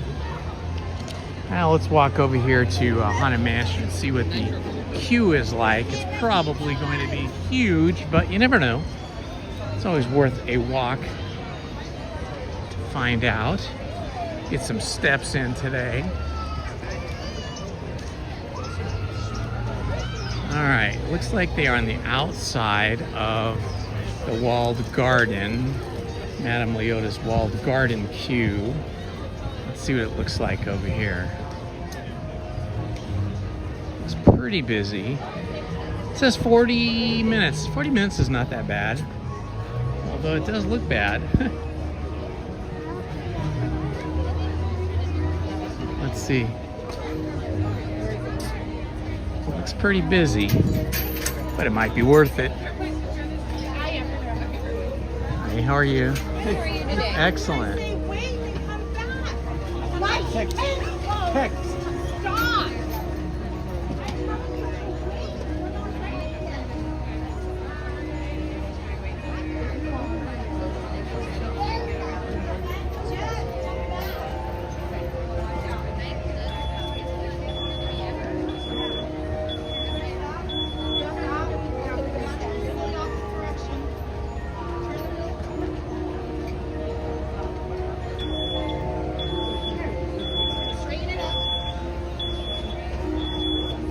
It's starting to feel toasty now.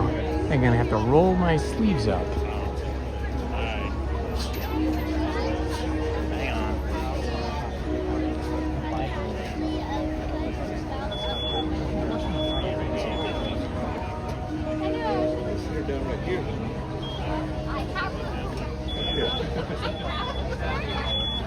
The Raven.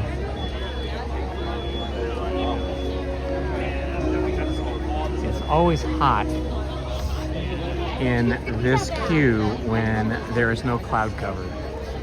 The sun is intense.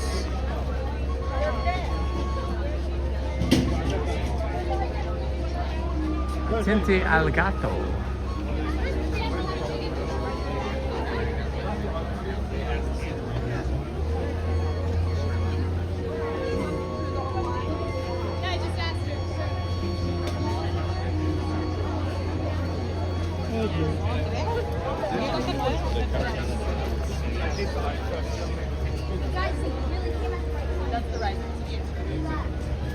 Oh yeah.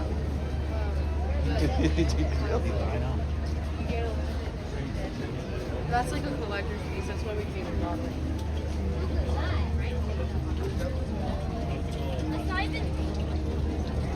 Can you make a wish in that? I love statuary. Like these little angels here on this planter. One of my favorite things to do when I'm traveling on vacation is I like to visit old graveyards and see all the old statuary and headstones.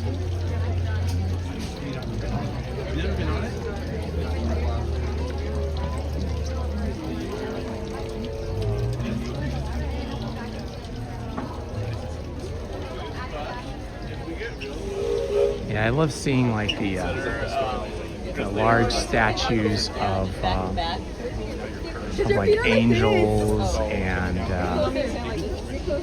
people and things like that that you find in old graveyards. I'm talking about graveyards from like the 19th century, like the 1800s. There is a gigantic, massive graveyard outside of New York City, outside of Manhattan itself, and you see it when you're driving in from the airport. I think it's JFK Airport, although I can't remember now if it's LaGuardia or JFK, but anyway, when you're coming in, there is just this massive graveyard. There must be tens of thousands of graves there. I've never set foot on it, I've never been to it, but I've driven by it on the way into Manhattan, New York, and the Uber driver that was taking us in from the airport pointed it out and mentioned that people buried there were buried there all the way back to like the early 1800s, maybe even the late 1700s.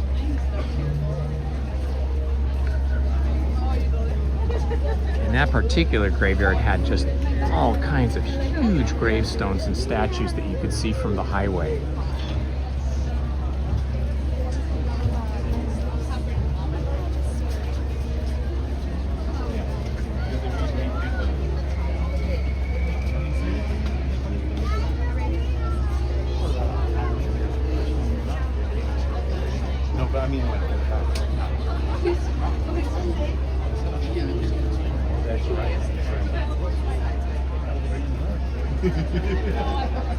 Same to you, Chrissy. Very kind wishes to you and yours.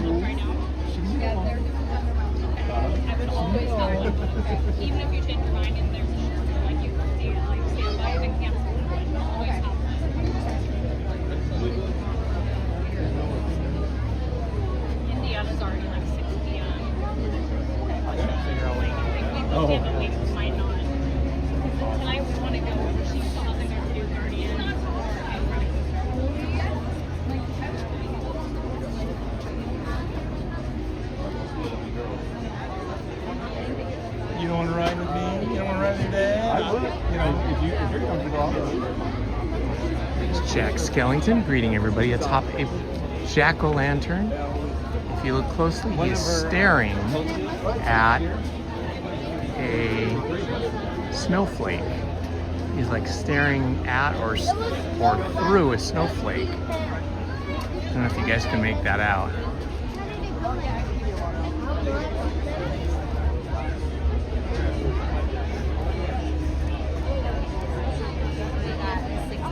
Hello, Michael Garcia.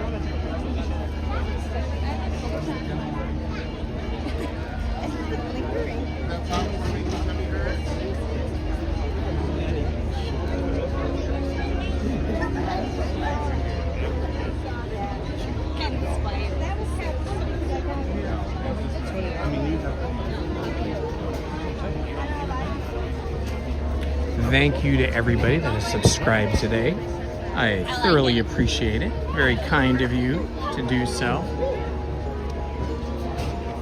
I'm hoping to get to 3,000 subscribers sometime early in 2026, maybe February or March. That would be awesome.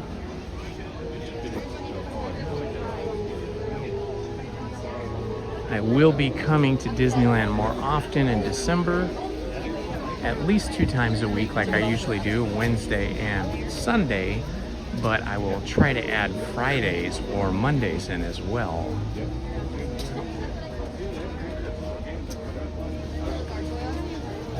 This line's moving along pretty good, I have to say.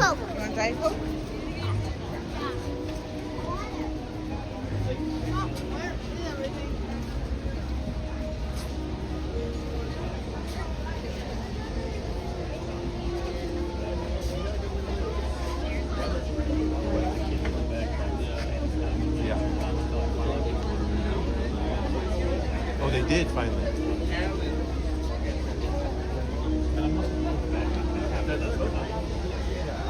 was trying to get the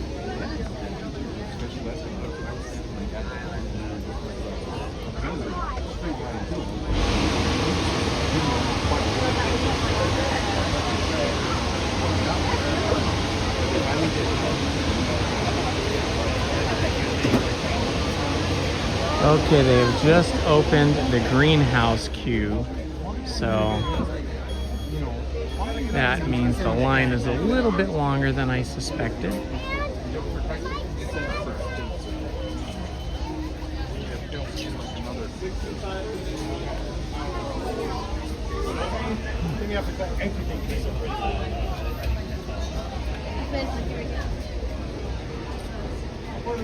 Well, we are moving nicely. We are moving quickly, I have to say that.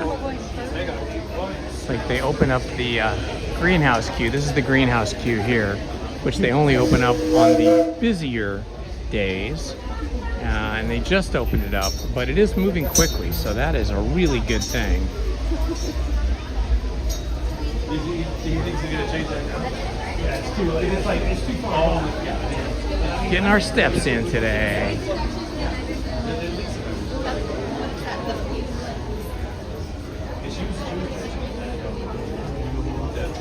It's the queue underneath the arbor that usually takes longer.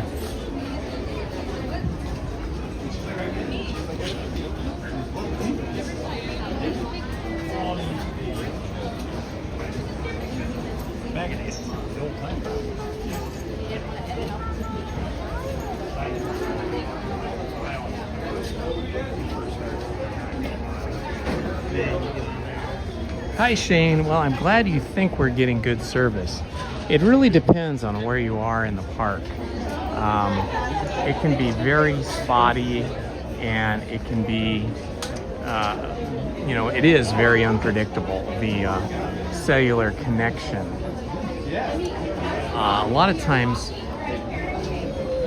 viewers will tell me in the chat that the live stream is lagging or stuck or stuttering, and I will check on my other phone and it'll be perfectly smooth for me. But then going out of the park through the cellular towers, maybe there's too much traffic and it gets stuttery or laggy. So I guess it just depends. And then I think it also depends on how many people are using the cellular network. You know, when they're standing in line on a busy day or just sitting down and eating, they might all be on their cell phones using the internet connection. And then that does definitely slow things down, get things to be laggy. Well, I have AT&T, as do you. So, let's see, I can tell you what I have, Shane. I have an iPhone. I was using an iPhone 15 Pro Max for the last few years, and I just upgraded the iPhone 17 Pro Max, I don't know, what was it, a couple of months ago? About a couple weeks after the iPhone 17 came out. And I am using the AT&T cellular service here because AT&T is the partner cellular provider, but I know that T-Mobile and Verizon have been adding, I don't know the exact word, I read about it a couple weeks ago, but they're like access points, but they don't have their own towers, I don't believe. And so they're having to go through the AT&T cell towers as well, I would guess, or further towers out on Harbor Boulevard or on Catella. I don't know, it's always a mystery. Some days the cellular is good, some days it's not. And then even on good days, depending on where you are in the park, it can be really bad.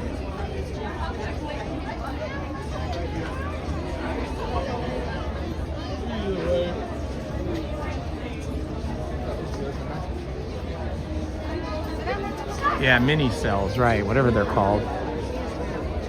So I don't know, I think, you know, there's a lot of variables with regards to cellular connectivity in the park. And I think, you know, they're only adding these cellular towers, or not towers, but the connectivity points for people that are on their phones not live streaming. I don't think they really care about us live streamers all that much. And so they're not optimizing the network for live streaming. They're optimizing the network just for regular folks doing regular things with their cell phones in short bursts, probably.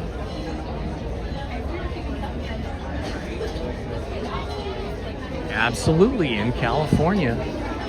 Disneyland, Anaheim, California. It is getting hot, yes. It is currently 78 degrees. It's gonna hit 81 today by about 1 o'clock or 2 o'clock, I think, if not sooner. If you're in the shade, it's fine. But when you get out in the sun, standing in these queues, it's warm. I contemplated wearing shorts today, but I opted to not do it because it was cold when I left my house. And I didn't know how long I wanted to be cold. I should have been wearing shorts though.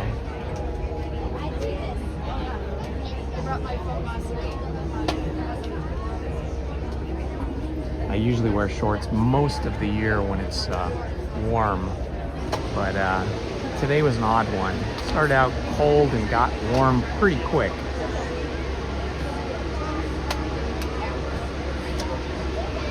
Hello, my friends.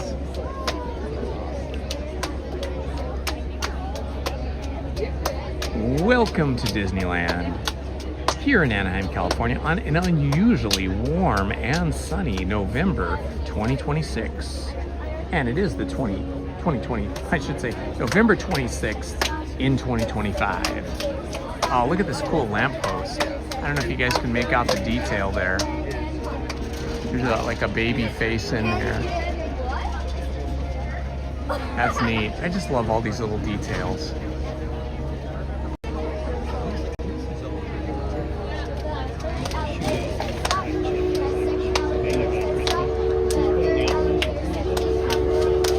They have a lot of seasonal foods over in California Adventure. I was there last week. And the lines for the different seasonal foods that they had in like food carts, like little food huts, along the pathway out in front of Pixar Pier. We're really busy with long lines. I'm not a big fan of that. I like the food, but I'm not a fan of standing in big lines for small morsels of food. They only give you small morsels, you know, small quantity. It ends up costing a lot more than just sitting at a restaurant. But if you're a foodie and you like all, you know, you want to sample all those foods, it might be worth it. Lizzie and I plan to come back. Well, we'll be here on Sunday, so we might, well, we have a dinner party to go to in the evening though at a friend's house, so we probably won't eat that much, but sometime in December, we'll come and do a little food tasting session. There is not as much seasonal food here at Disneyland. There is some, like over, now that was a California Adventure too, so here at the park, yeah, there's not a lot. I mean, I just looked at the menu over at Tiana's Bayou Adventure. It was the same menu as always, but sometimes they have little stand-up cards inside the restaurants that are not on the regular menu, and it shows you the seasonal foods.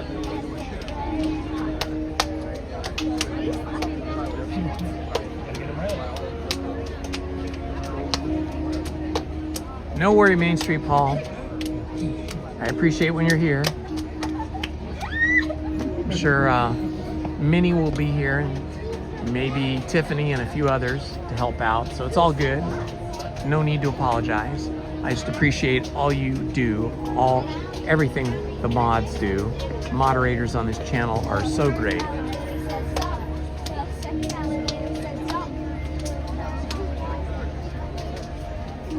Oh yeah, Lizzie and I, when we were here, let's see, she was here with me last Wednesday. We had the gingerbread cookie. Actually, we had it twice, like 2 times in a row. I think it was not this Sunday, but the Sunday before, and then last Wednesday. And when we were waiting for the parade, she went over to the Starbucks coffee shop on Main Street and got a hot mocha frappuccino or hot mocha drink, whatever it was, and got one of those Mickey gingerbread cookies. And yeah, those are the same every year, and every year they are spectacularly good.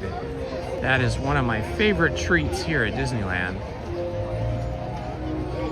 And you can get them over at the Starbucks over in California Adventure as well.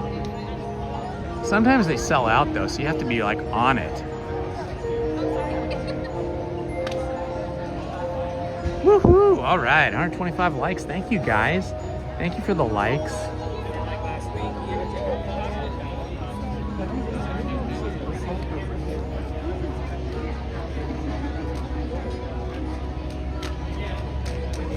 I love this old horse-drawn hearse, which is pulled by the ghost horse.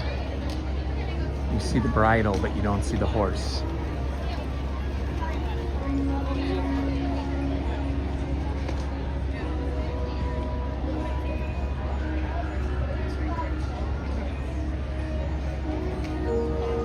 Hello, my friends. Welcome. Hope you're having a beautiful day.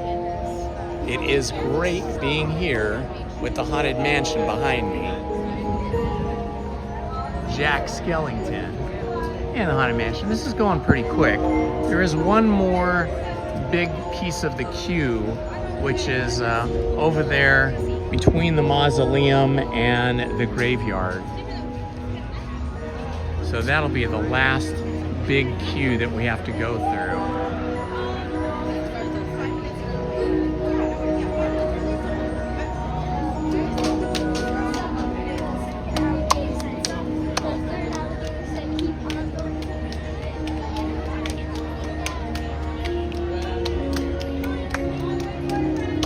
Spooky bell music here. There's like bell chimes.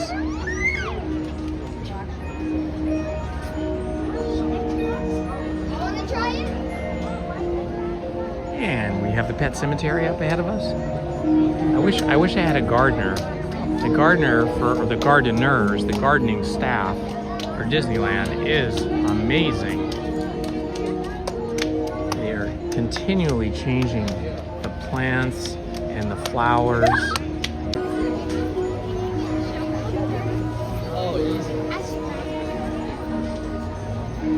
And it's feeling very warm now.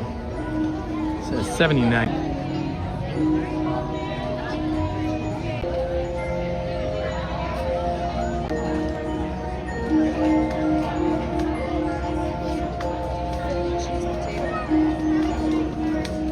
The idea for the Haunted Mansion from the beginning, because he loved the New Orleans, some representation of that in the park. Pirates of the Caribbean is part of that more unique, well, they're both unique, but just a different, unique culture of the United States. And he wanted this spooky haunted on it. He passed away before the Haunted Mansion. I think that's correct, 66 maybe? And Haunted Mansion, because of Walt's passing, is designed with Walt's input and his desires. But when he passed away, they hadn't got to the decisions about how the inside of the mansion would look. And so from probably longer, let's see, 1966. So I'm not sure if the exterior was finished when Walt passed away or if it was still under construction, but differences of opinion on how the mansion should be. One of the Imagineers who was assigned to the project, assigned to the Haunted Mansion project, wanted it to be fun and funny and goofy. And then there was a third one who wanted it to be sort of like a museum of the odd, which was kind of closer to Walt's idea to end up odd things in it.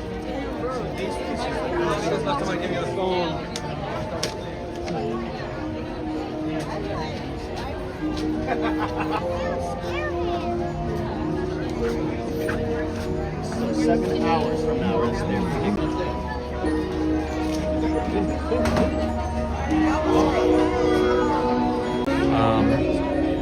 Nightmare Before Christmas overlay, which is what we're seeing today, which is what we see here every year now, is based on the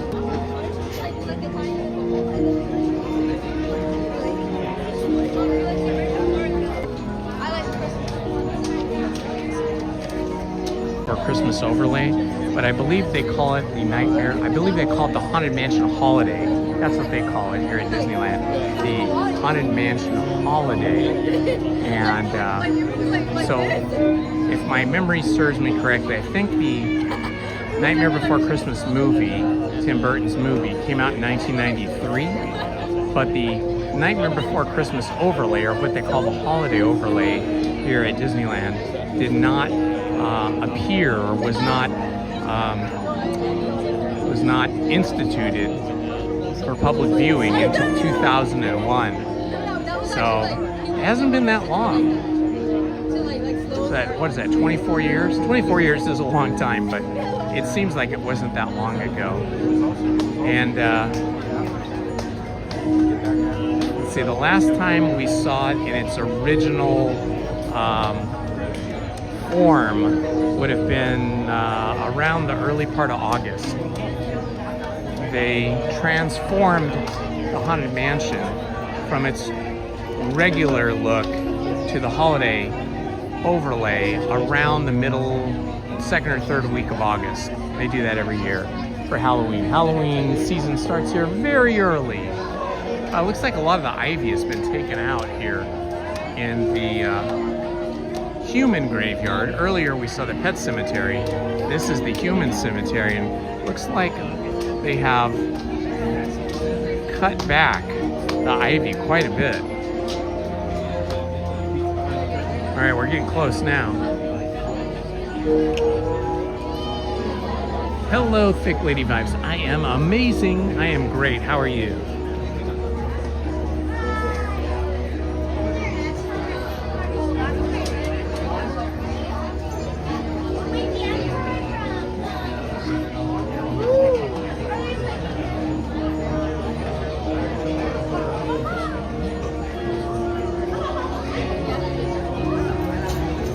Seasonal buckets and sippers and stuff like that, I don't usually get those because I just don't have anywhere to store all that stuff or display it. I think if you buy special stuff like that, you need to display it. And Lizzie and I have a pretty small house, and we don't have really any shelf space or cabinets or any place to put stuff like that. Most of our walls have windows on them, so there's not a lot of opportunity to hang shelves or have bookcases to display that kind of stuff. So I think the only like popcorn bucket I bought was last year when they had the Star Wars Death Star popcorn bucket. We bought one of those. We didn't want the popcorn, we just wanted the bucket because it's like a really awesome Death Star that lights up and it makes the Star Wars noises and all that stuff. So that's like the only one I think I've ever bought. And the sippers, again, we just don't have room for that in our cabinets where we keep our glassware and our coffee cups and stuff. But it's fun to look at those things. Most of the things that we've purchased as Disney merch has been like Disney Letterman jackets and sweatshirts and shirts and pins. Okay guys, I will not be speaking or replying to the chat once we enter the Haunted Mansion so that I don't disturb any guests and ruin the environment. So please chat amongst each other. The mods will keep peace and everybody have a good time.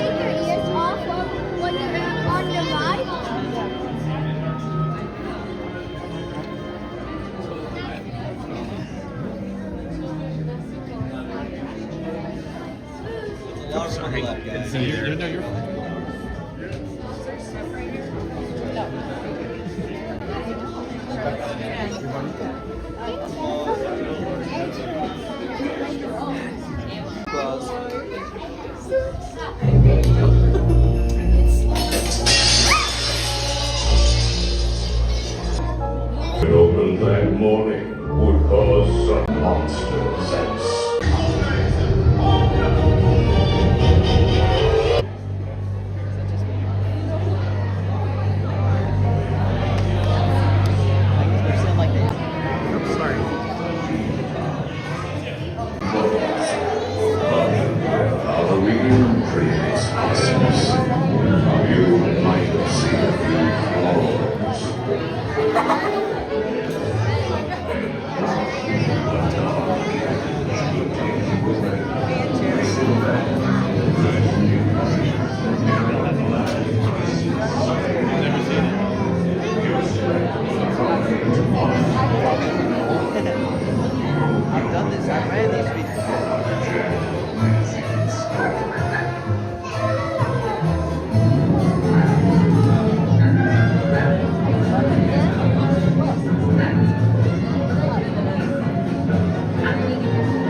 daughter won't ride The there. one that anyone wants to ride. Emma won't ride with you? She always picks that one. Yeah, Emma doesn't want to ride with you.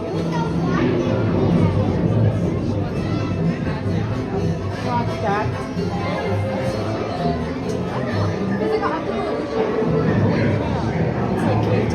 Yeah, what do you think that is?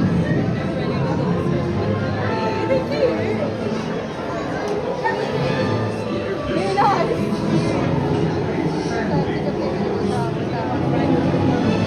Was it two-seater?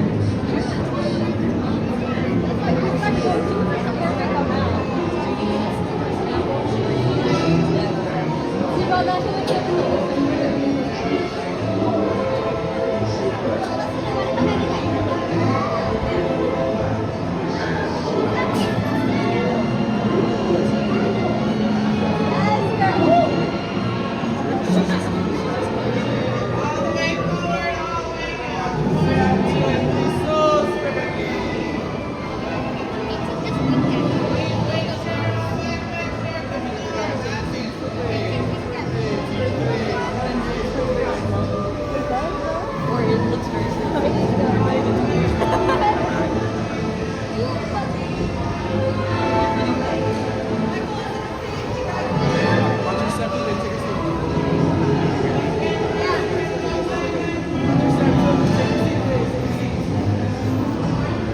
Watch your scepter.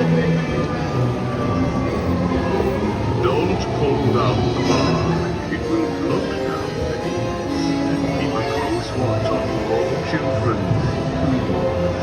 All good fools and boys must succeed. Keep their sleigh. All hands off the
Embracing strength that never ends.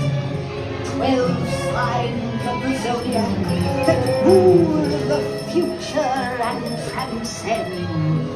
11 candles floating, their scent of mystery in the air. 10 telling tea leaves that swirl with secrets yet to share. On the 9th day of Christmas, my ghoul love gave to me 9 magic crystals that sparkle.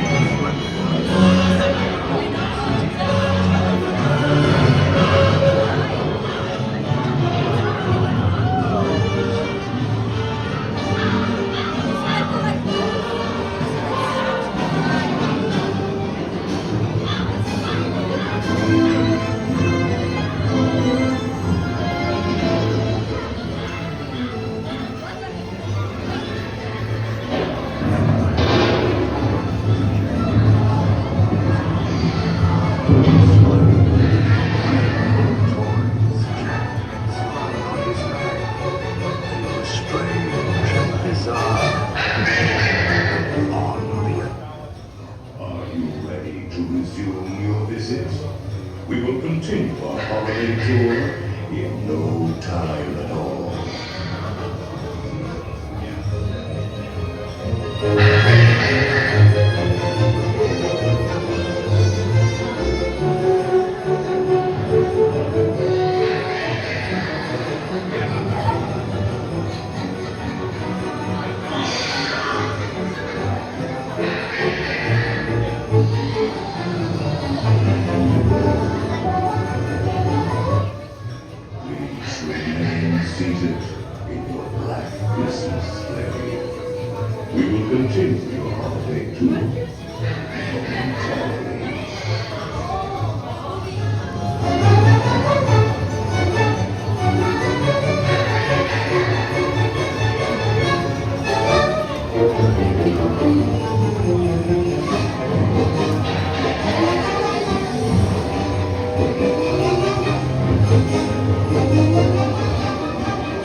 Have you been good this year? Ho, ho, ho!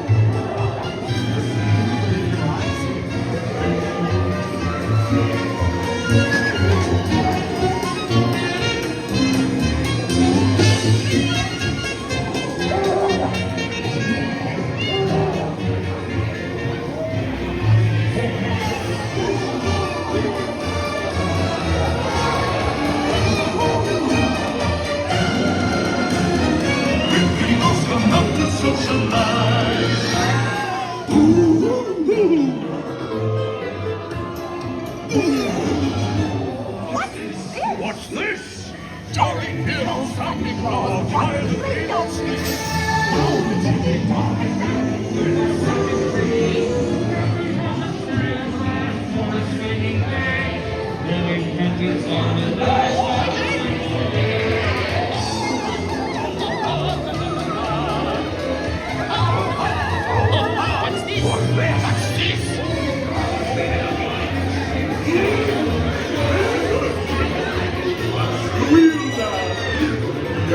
Done and snakes or evil gingerbread man.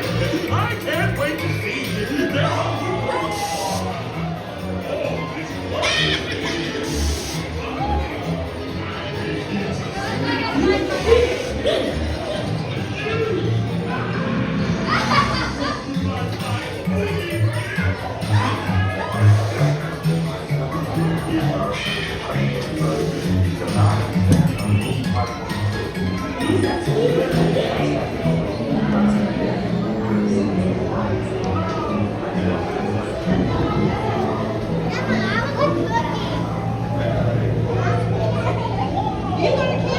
Thank you, Santa Claus, for bringing your cheer. Please hurry back. I can't wait till next year. I heard him explain as he drove out of sight.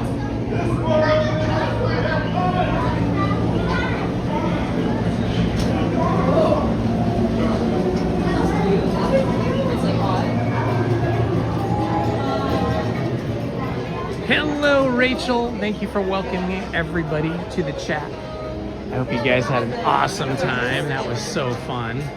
Okay, I gotta make one quick look here and see if they've got any new stuff.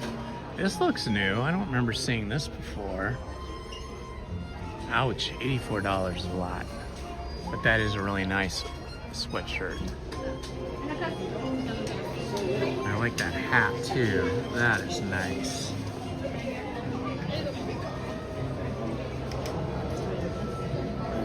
Everything else looks pretty much the same. I do love this t-shirt. This is really nice. Very cool.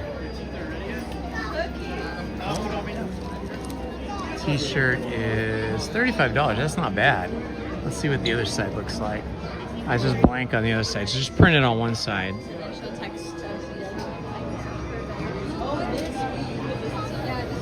Very fun.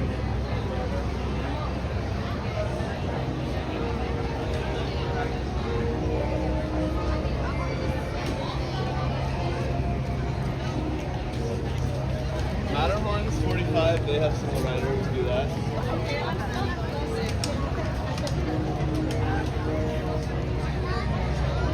Hello, my friends.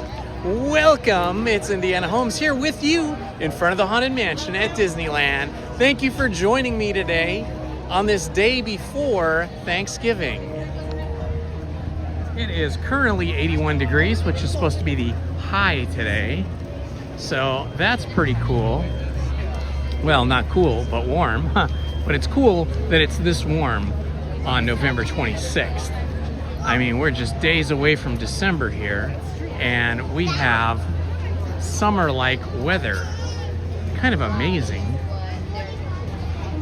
I think I need some nourishment. I believe I am going to go to Tiana's Bayou Adventure. Not Tiana's Bayou Adventure. See, I do need nourishment. My brain is getting soft, or softer. I think I'm gonna get something from Tiana's Palace right here.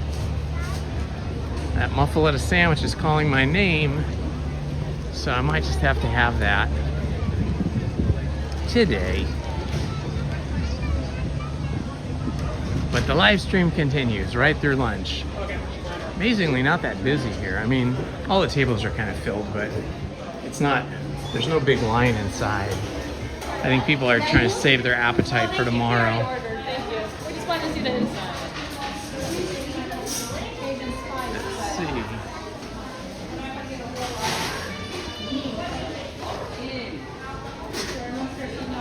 Sandwich, please. You don't have any, these the tree nuts. They're really good. Yeah, they are. And you want parsley on top of the rice? Or green onions? Oh, let me do the green onions. Thank you, Jonathan.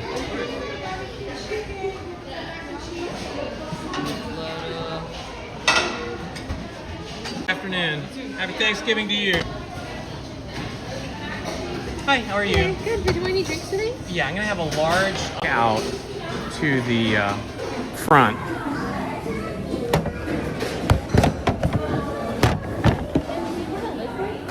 A lid, please, yes. Do you have straws back there? Yeah, we did much. Awesome, thank you. Of course. Yeah, good day.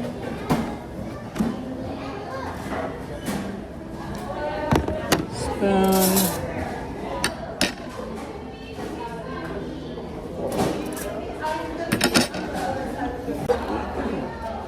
That over there.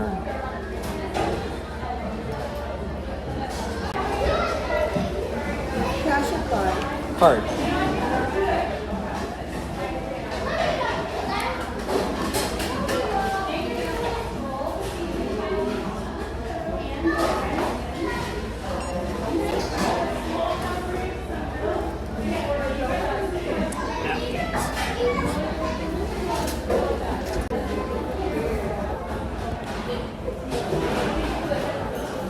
Okay, away we go. Try to find some place to sit. Maybe here would be good. Excuse me. This will work. This is even better. Over here.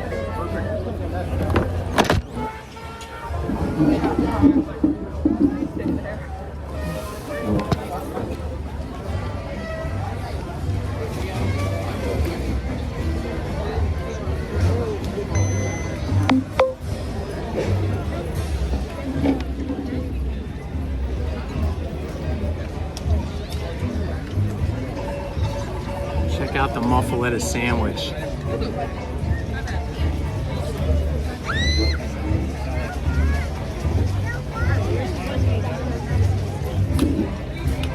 This is a good time to charge up my phone, so I'm going to do that too.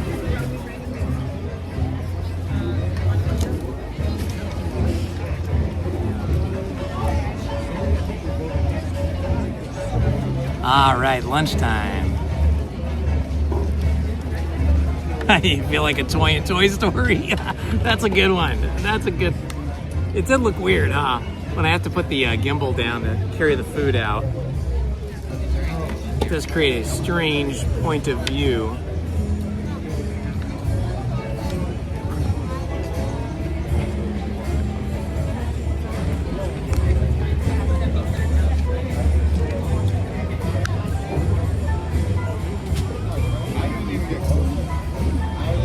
All right, there we go. Look at these red beans and rice with green onions on them. Doesn't that look good? Thank you, Miss, who is that? Manny Uncanny. Thank you. It is lunchtime. Got my happy Mickey on here. Oh, these pickles are super good. They're super spicy. Got to throw some of those on the muffaletta sandwich.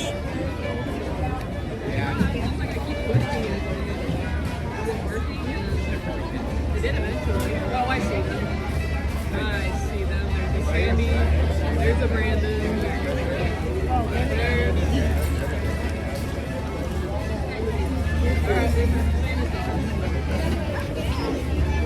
Just get myself arranged.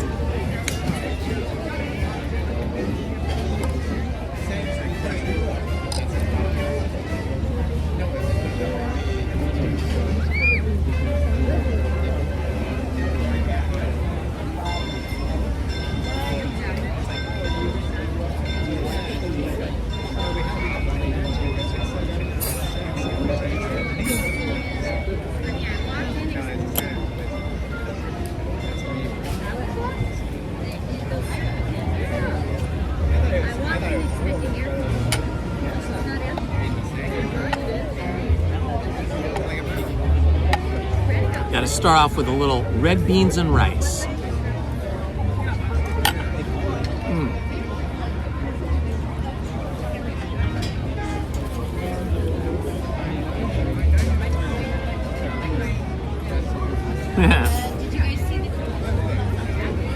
I know, I don't want to eat too much because tomorrow's the big meal.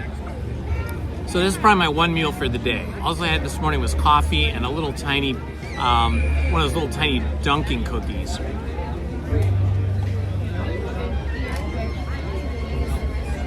So, who is your favorite character from Nightmare Before Christmas, the movie? For me, of course, Jack Skellington and Sally are awesome. I love them.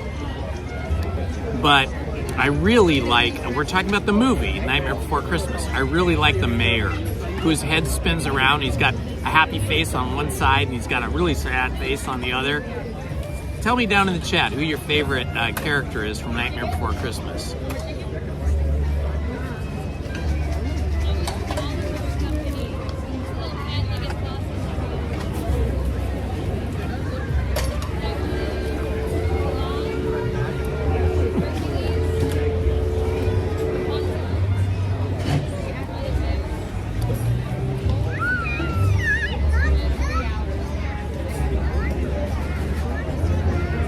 Oh yeah.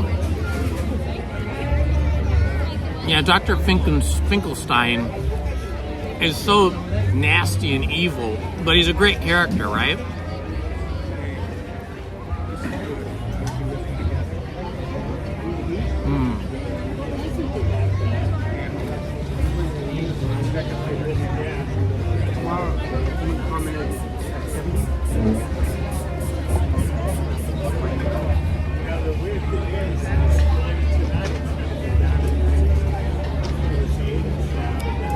We have the Nightmare Before Christmas overlay on the Haunted Mansion. And then we also have the holiday overlay at Small World. But there was one more.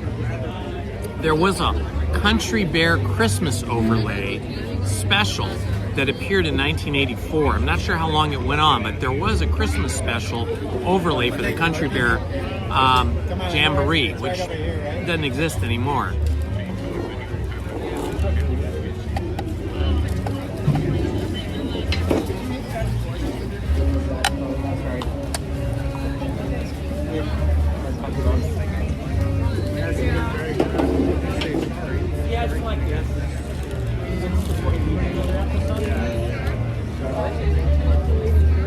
This is so yummy.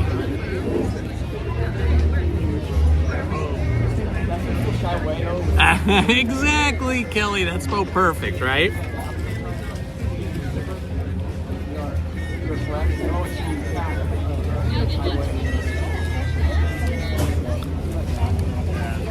Yeah, I don't remember the Christmas Country Bear overlay. I may have seen it, but I don't really remember it.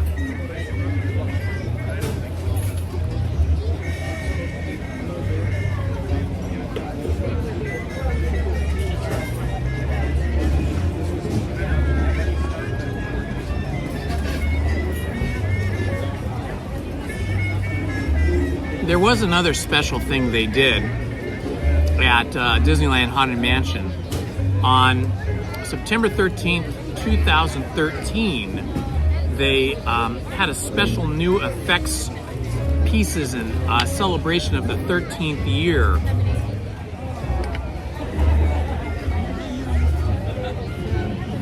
But, you know, the Walt Disney Resort and Disneyland Paris, they don't do the overlay on the Haunted Mansion like we do here. They just don't have an overlay at all.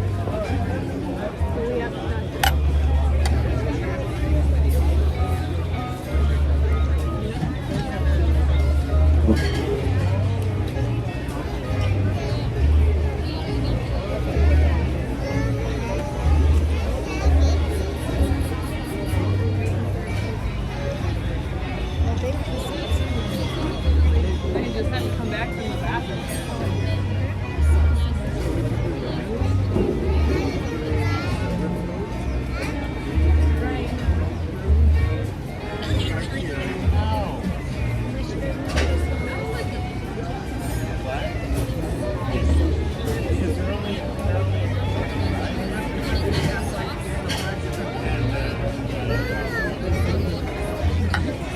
Ooh, it's getting spicy.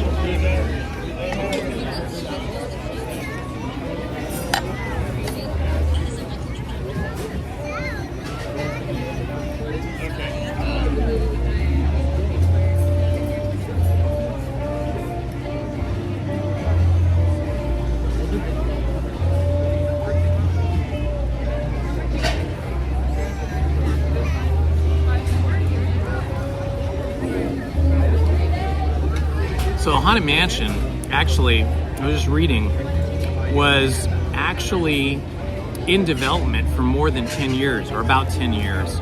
And Walt Disney actually did work on that with the Imagineers, but of course, like I said before, he passed on, so he never saw it finished.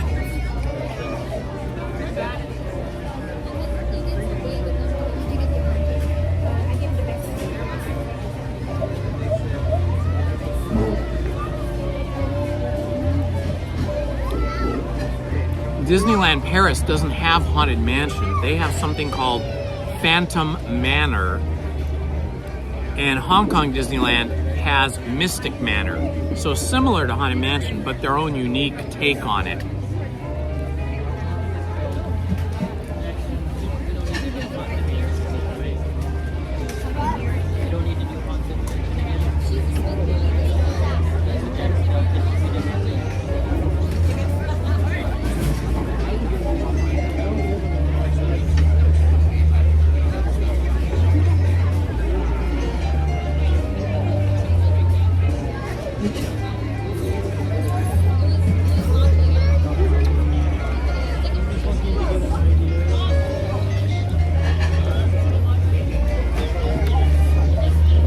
You know that the grandfather's clock in the Haunted Mansion actually chimes 13 times as the hands go backwards as you go past it.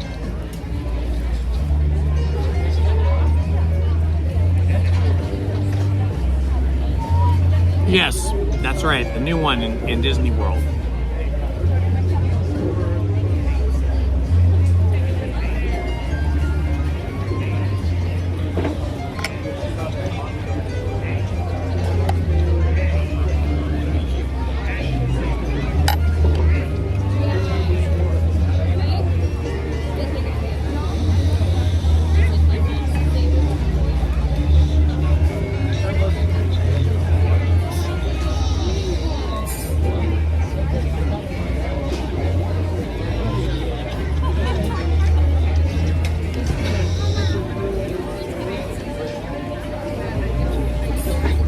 In the Haunted Mansion ballroom, where you see the ghosts dancing, there's actually 6 couples that are dancing there. And they're dancing in front of that tree, and right next to that is the pipe organ. And that pipe organ was rescued and purchased by Disneyland for the Haunted Mansion. It was in an old church that had no longer, it was out of service. And the pipe organ was a beautiful big pipe organ built in the 19th century, 1800s, right? But it was no longer functional and it needed a lot of repair. So they brought it back here and had it fully restored. So that's a full working pipe organ.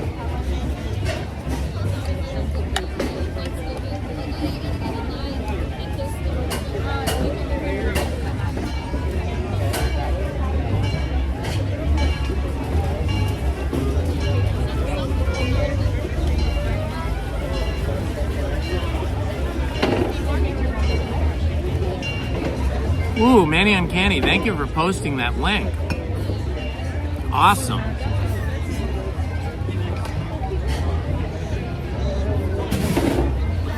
No, they didn't take it from 20,000 Leagues Under the Sea. At least not my research. I could look it up again and find out what church they took it from.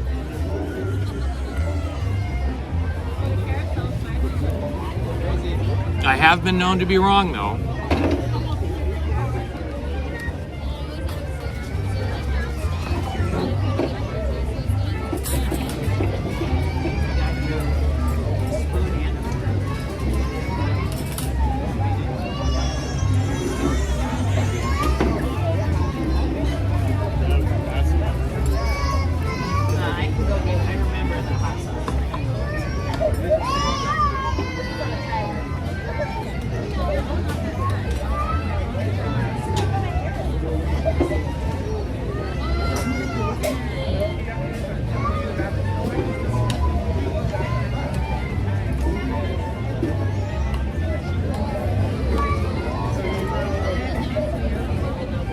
Okay, I'm looking it up for you guys.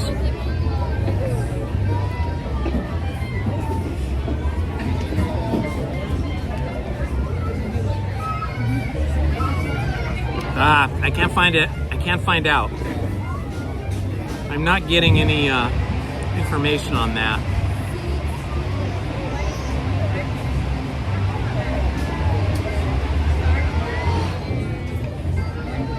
Let's see.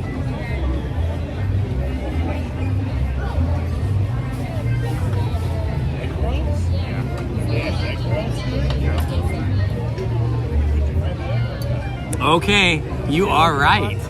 You are right, Manny Uncanny. It did come from the 1954 movie 20,000 Leagues Under the Sea.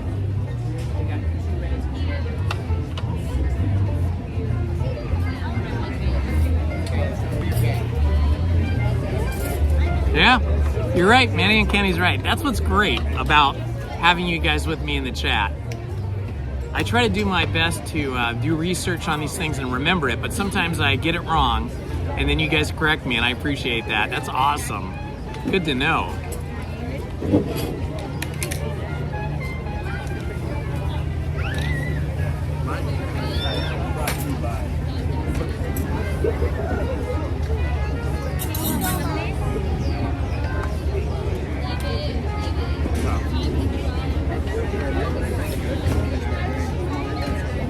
So according to what it says here on the internet, the organ was actually used in the 20,000 Leagues Under the Sea as Captain Nemo's control instrument. It was like an instrument he used for controlling the ship. Shouldn't be too messy, but it's a little messy. Very good. Absolutely. That's exactly what I just read. The internet is great most of the time. Sometimes it gets things wrong, but in this case it's correct.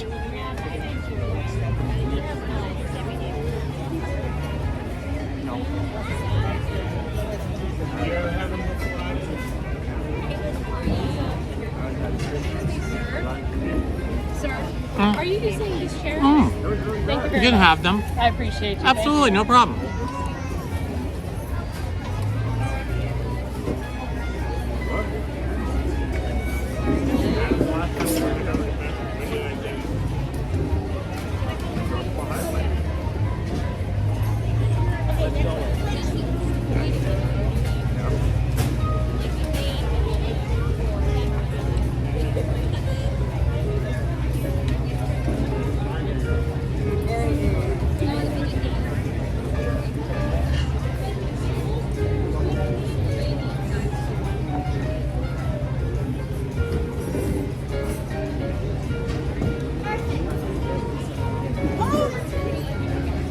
Okay, here's the rest of the story. Okay, this is probably my confusion.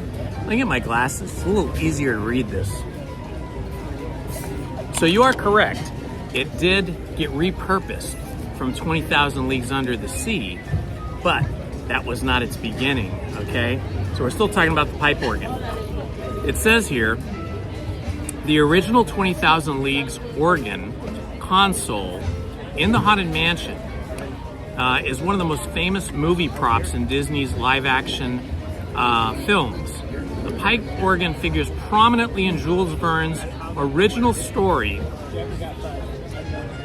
Set designer Harper Goff, okay, famous Disney employee, and set decorator Emile Curie had envisioned a sumptuous interior for the salon with the opulent instrument as its centerpiece. In the San Fernando Valley, in a California garage, Goff and Curie found an old electric theater organ, which they purchased for $50. The polished wood console was adorned in a Baroque fashion with an array of gold-leafed fruits, an oval framed mirror, and two triangular supports ornamented with ram heads of rams. The fan-shaped rack of pipes made of plaster was custom built to fit perfectly into the salon's tubular frame. And then when Disneyland opened in 1955, Walt Disney trucked the 20,000 Leagues sets down from the studio to Anaheim for a temporary display in Tomorrowland. For 11 years, the oval mirror atop the pipe organ console reflected the guests who strolled by. And in 1969, the organ moved to its final resting place inside the ballroom of Disneyland's Haunted Mansion. And a new, taller set of pipes was added to better complement the dimensions of the room and allow for the ghostly effect of skulls moving in and out. So that's kind of interesting, right? I don't know.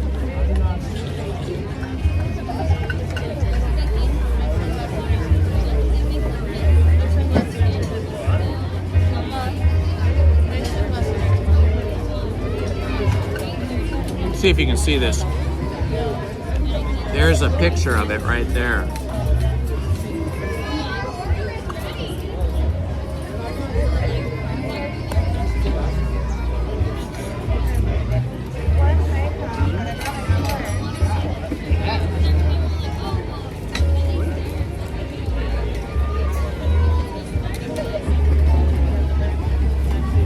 I love all the Disney trivia.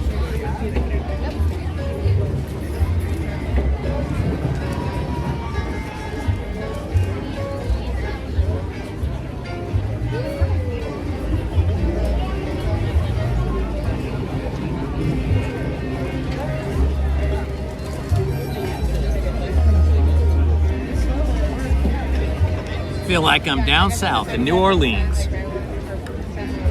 My muffaletta sandwich, my red beans and rice.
Still 81 degrees.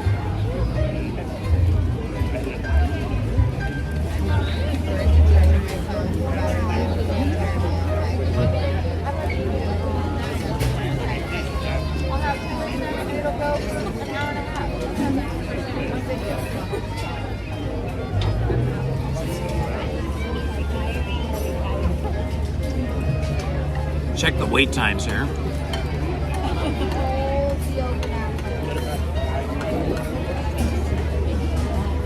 Amazing, Autopia is still only 15 minutes.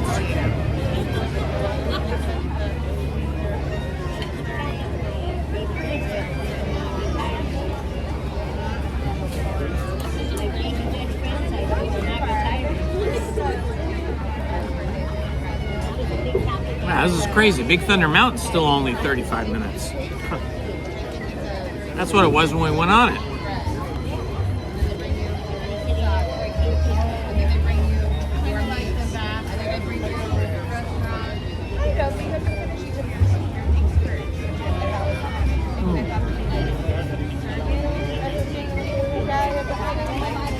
After this, we're going to take a walk to go find the Viewliner artifact that is still here at Disneyland to pay homage to the Viewliner, the long forgotten electric train that used to run through Tomorrowland.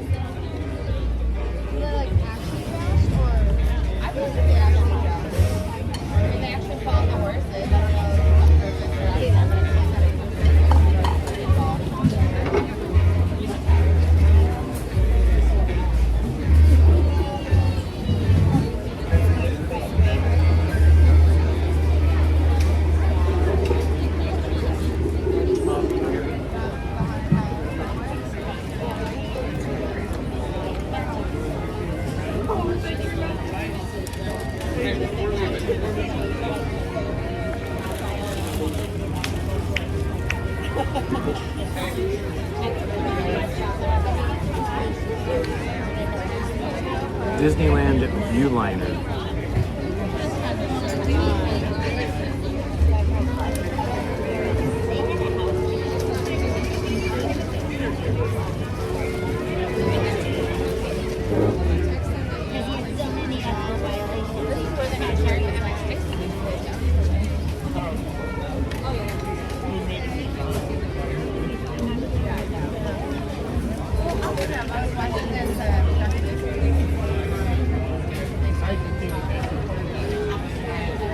That's the Disneyland Viewliner, which doesn't exist anymore.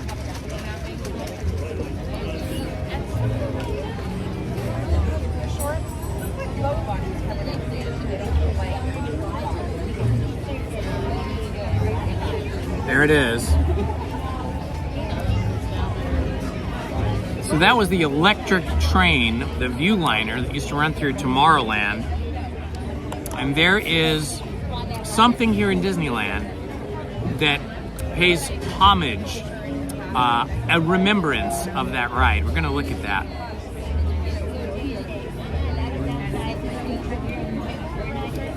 Yeah, once the monorail and then later the People Mover came in, there was no space for the Viewliner anymore.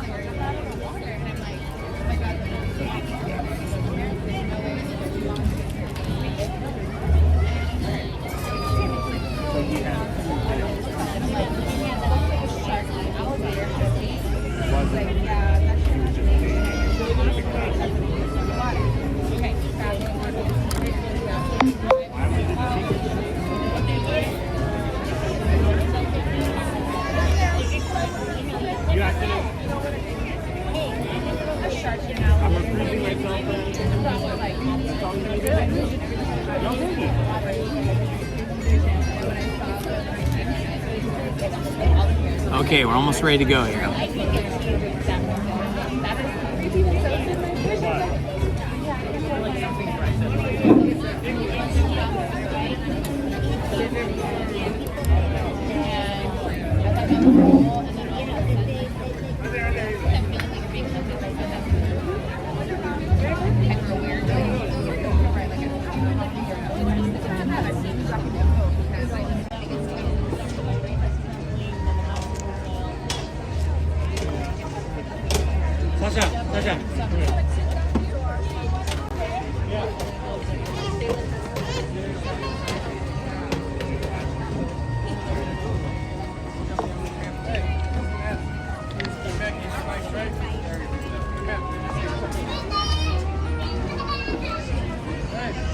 Excuse me.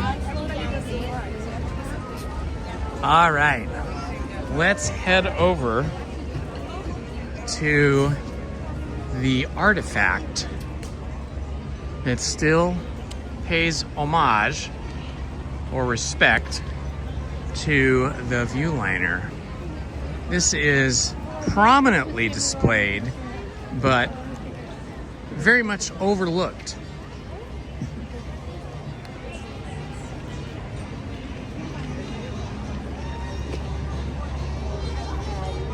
We're gonna have to walk across the park to get to it. It's over by Small World, so maybe after we get done having a look at this, maybe we can duck into Small World if the line is not too big and get a ride through Small World with the Christmas holiday overlay.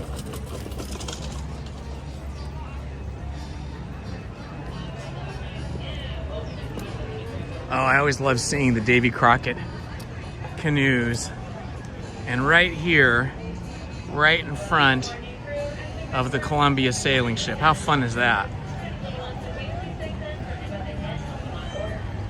If you've never been on the Davy Crockett canoes, you really got to try it. It's super fun.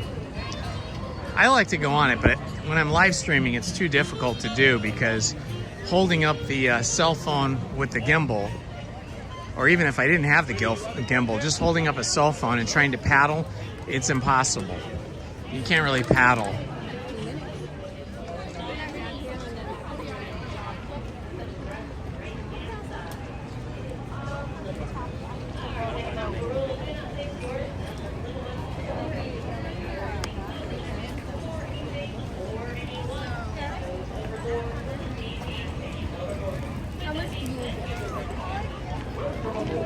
It feels good to hydrate.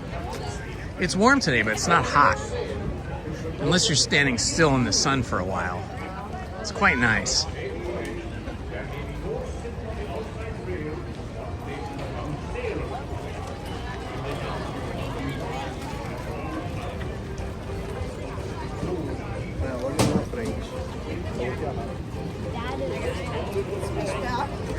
I know.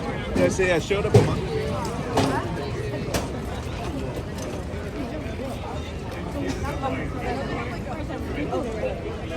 Okay, let's see. We're gonna have to go out this way because it's over by Small World. See a lot of people wearing shorts here today because it is warm.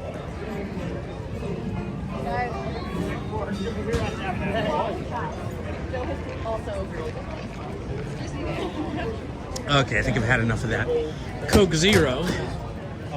Lose that for a while.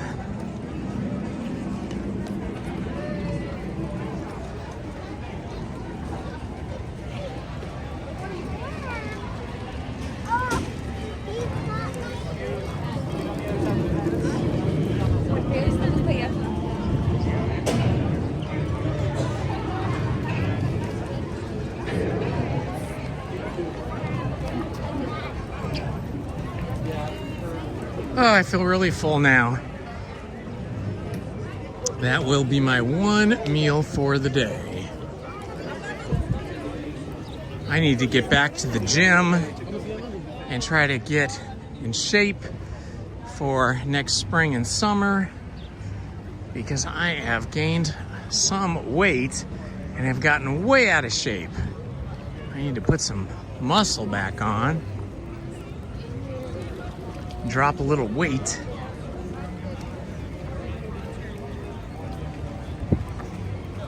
I have a little 14-foot sailboat. It's a little racing sloop. And racing these little Lido 14-foot sloops is very popular in Southern California.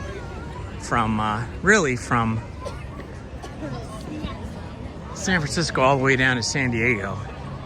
And a buddy of mine is a really good sailor and loves to race. And I need to get in good enough shape to be able to race with him.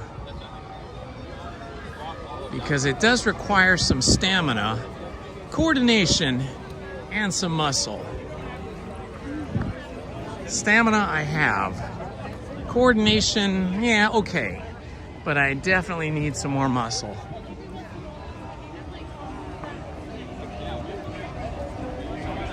Ah, there we go. Interestingly, the big waterfall right here at the Matterhorn is not operational today, but the Matterhorn itself is operational.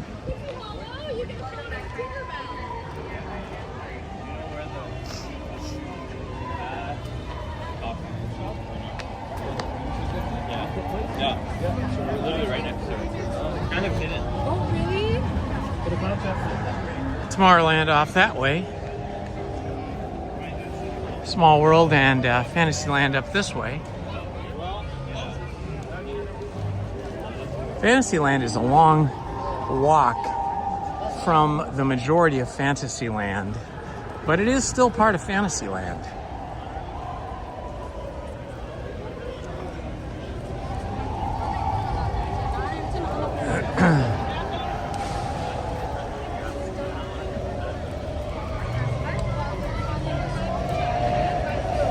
Well, that guy has a big backpack filled.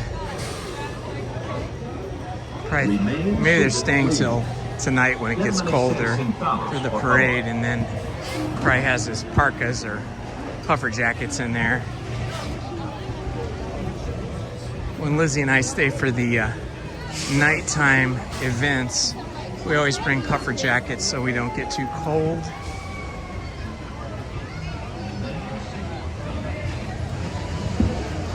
This is a good walk after having that lunch.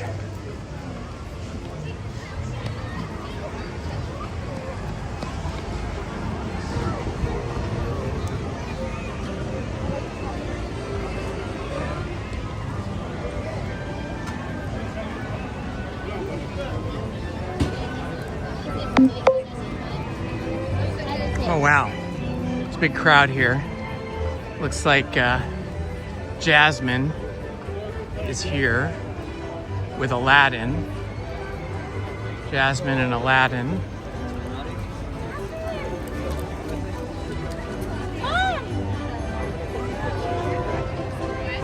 Such a big crowd, you couldn't quite see them.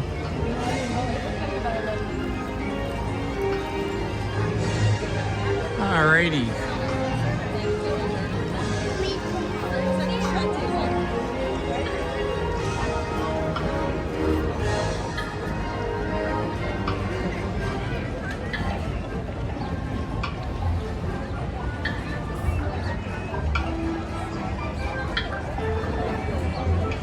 Yeah, it's a lot busier up at this end of the park than it was where I was a few minutes ago.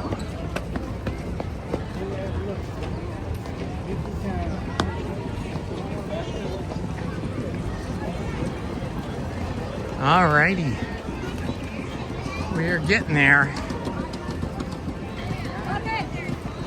We are heading into Toontown, of all places.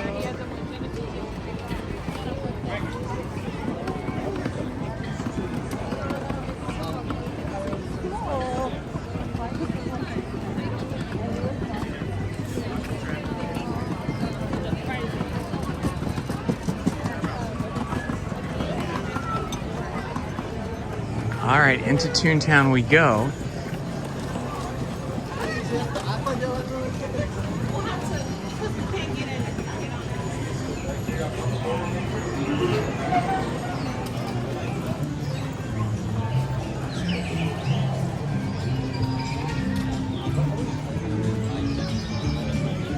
Just past Strollerland over here on the left.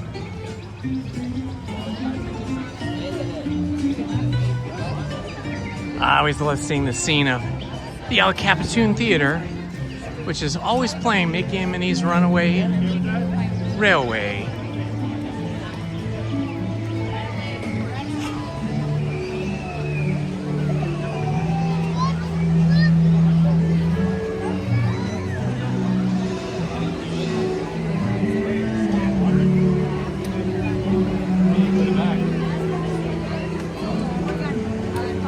All right, now I'm going to show you I want to show you how Disneyland has commemorated and immortalized and paid respect to the original Tomorrowland viewliner. And it is here above the souvenir shop right here. Only here, they have changed the name a little bit to the Toonliner. See how it says Toonliner? But that is the exact profile of the original Tomorrowland viewliner. So, if you weren't around to see the viewliner, you can look up some pictures, but you can know that it has been immortalized here above the Mickey and Minnie's Runaway Railroad souvenir shop with this sign.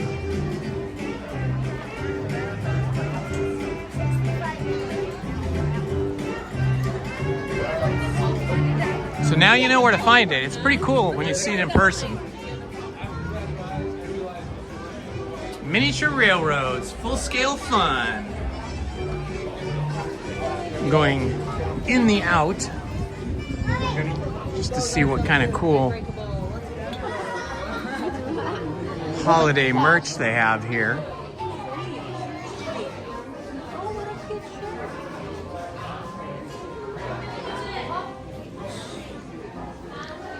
This is a great gift for a kid.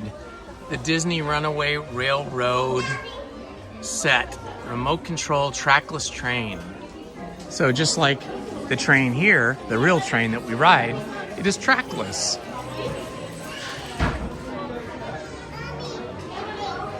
I like this design. This is really nice. And this other one here is really nice as well. Oh, and the Chippendale one is really cute. Chippendale's carrying a chocolate chip cookie. Oh my gosh, how cute is this? That's super cute.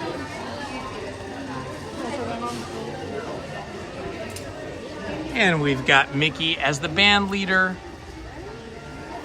And right there on his foot, it says 70th Mickey Mouse Club. 70th anniversary of the Mickey Mouse Club. Oh, and these are really neat.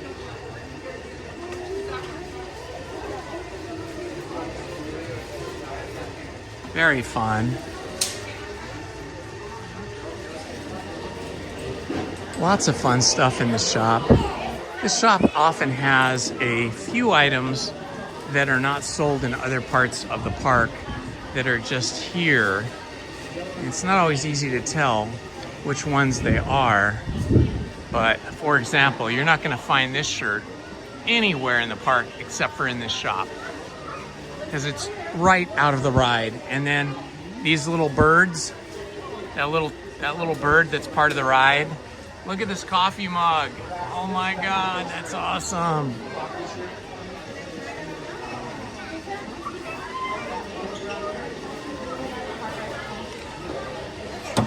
And this is really fun.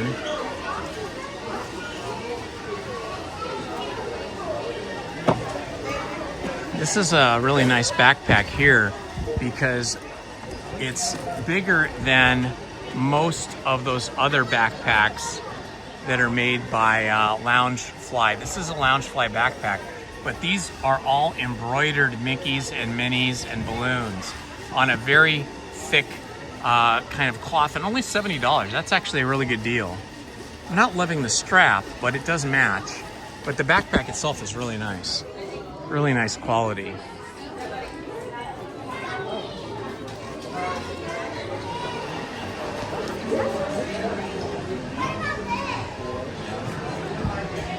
This is great if you have a little one. My first Christmas, what a nice keepsake that would be, right?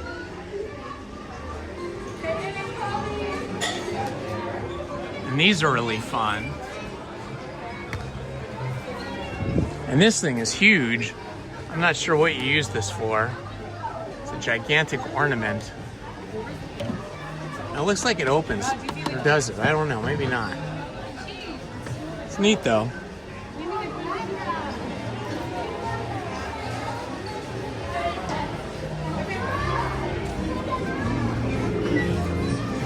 Let's see what the wait time is for Mickey and Minnie's Runaway Railroad here.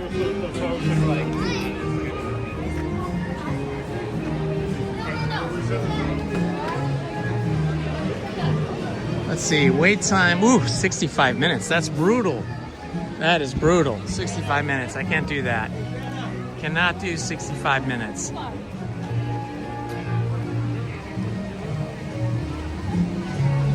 It's always pretty busy here at Toontown.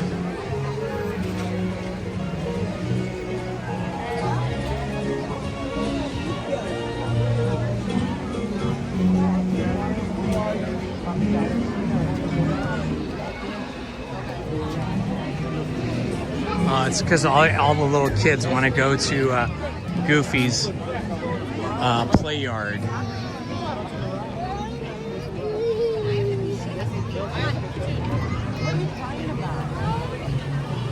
Okay, I'm gonna make a quick restroom break, so I'm gonna turn the volume off and I'm gonna put you guys on an I'll be back screen. So here we go. first mic off.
All right, we are back.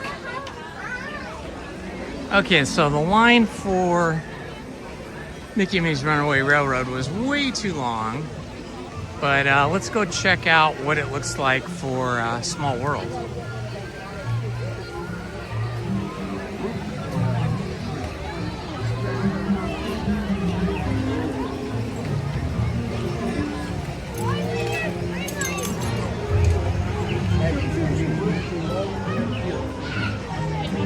Alrighty.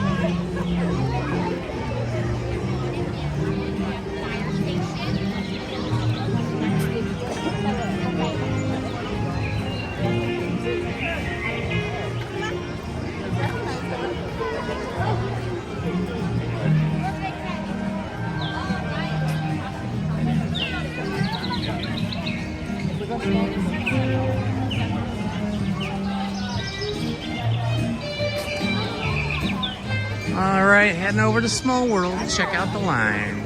Oh, yeah.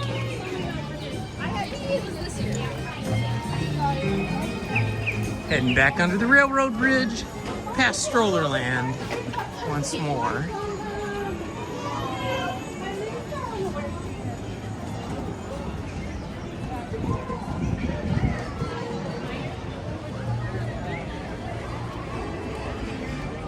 All right, let's see what this line is looking like. We come around the gift shop here. It's a Small World toy shop.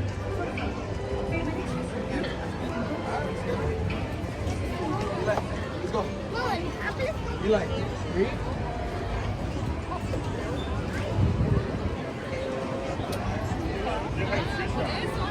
Excuse me. All right, let's see what it's looking like over here. Well, it's pretty busy.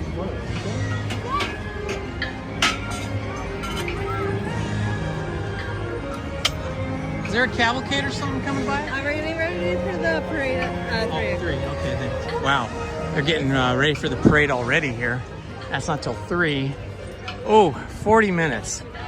40 minutes wait for Small World. I'm gonna have to pass on that today, guys. We've been going to Small World just about every time we come to the park since it's been opened. But I don't think I can wait 40 minutes today for that. Oh my gosh, Moana is walking up the street here.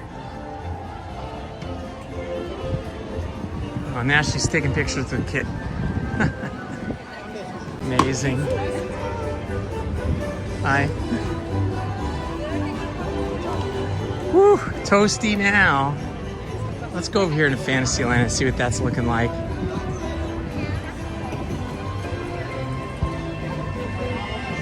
I have been trying to get on the Storybook Canal boat. Super busy. The line for Storybook Canal boats is all the way out here past the regular Canal BC Juniors circus train, which was fun.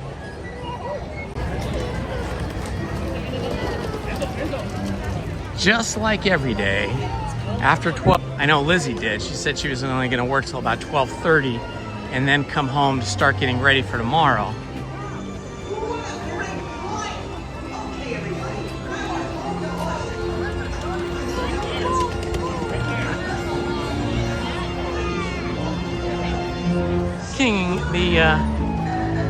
King Arthur Carousel.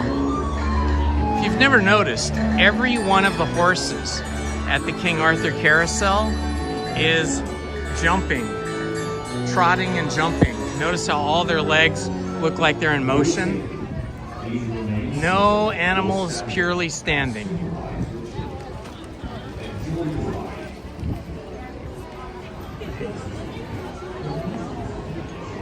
Oh boy, all the rides are pretty slamma-jamma. I think we've got to that point of the day where the busiest of all rides within the original Fantasyland here. Did you know, this is a fact, okay, that Walt Disney said his favorite area in Disneyland was Fantasyland? And of course that makes sense because that's where his company, the Disney Studios, really took off with Snow White and then Sleeping Beauty and then Pinocchio.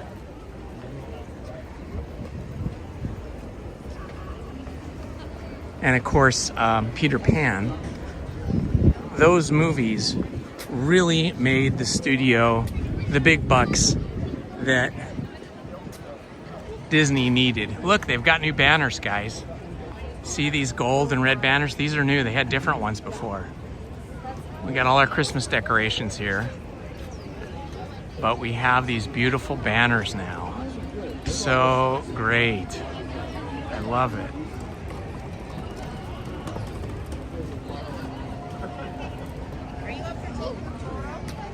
Oh, I only have one hand.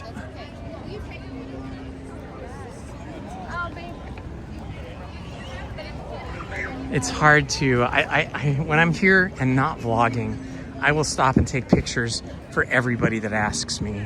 Or even if they don't want to ask me and I see that they're trying to get a picture, I will volunteer and frame it up and shoot it for them. But when I'm vlogging and I'm hooked up to my battery right now with a cable that's in my backpack and holding the gimbal, it is just a little too difficult to handle somebody's cell phone or camera and shoot a picture for them. I don't want to drop their cell phone. So I had to decline that one. All the vehicles are coming through. There goes the yellow jitney. All right, you know what time it is. It's time for the holiday merch search. I still haven't found the button-down shirt that I want. Because the one that I did want sold out of my size, large, early, at the end of August there, mid-August, and ever since I've been looking for something similar, but I just haven't found it. But they get new merch in all the time here at Disneyland. So it always pays to look and see if any new items have come in. Lots of new items are coming in all the time, but the kind of shirt that I want is like a button-down shirt, and that is harder to come by. They don't make that many of them. I have one, but all right, this is usually the store where you anniversary shirt. But this, I don't, oh my God, Mickey and Minnie and the Gingerbread Castle. That's fun.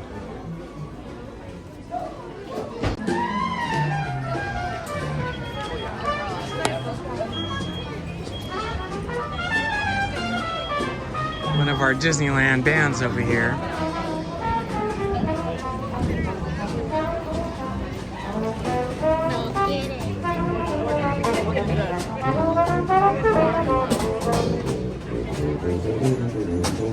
It's the Straw Hatters in their holiday clothing.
We're gonna play an English carol for you now. We're gonna see if anybody knows the name of it. So we're gonna play it, and you tell us if you can name it. All right? They want us to name this Christmas carol. One.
We're going to change it up a little bit. We're going to feature Brian on this next one.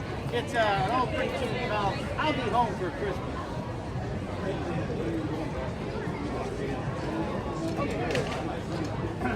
One, two, three, four.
Awesome.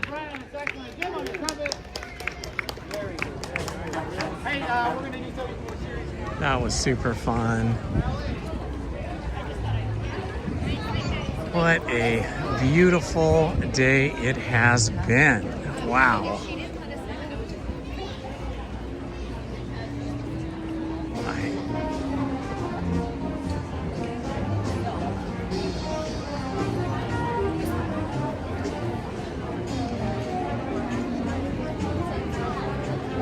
That was the Straw Hatters, but they call themselves something different during the holiday season. Normally they're wearing their striped, red and white striped vests with white pants and like late 19th century, early 20th century straw hats. But during the holiday season they have a different name and a different costume.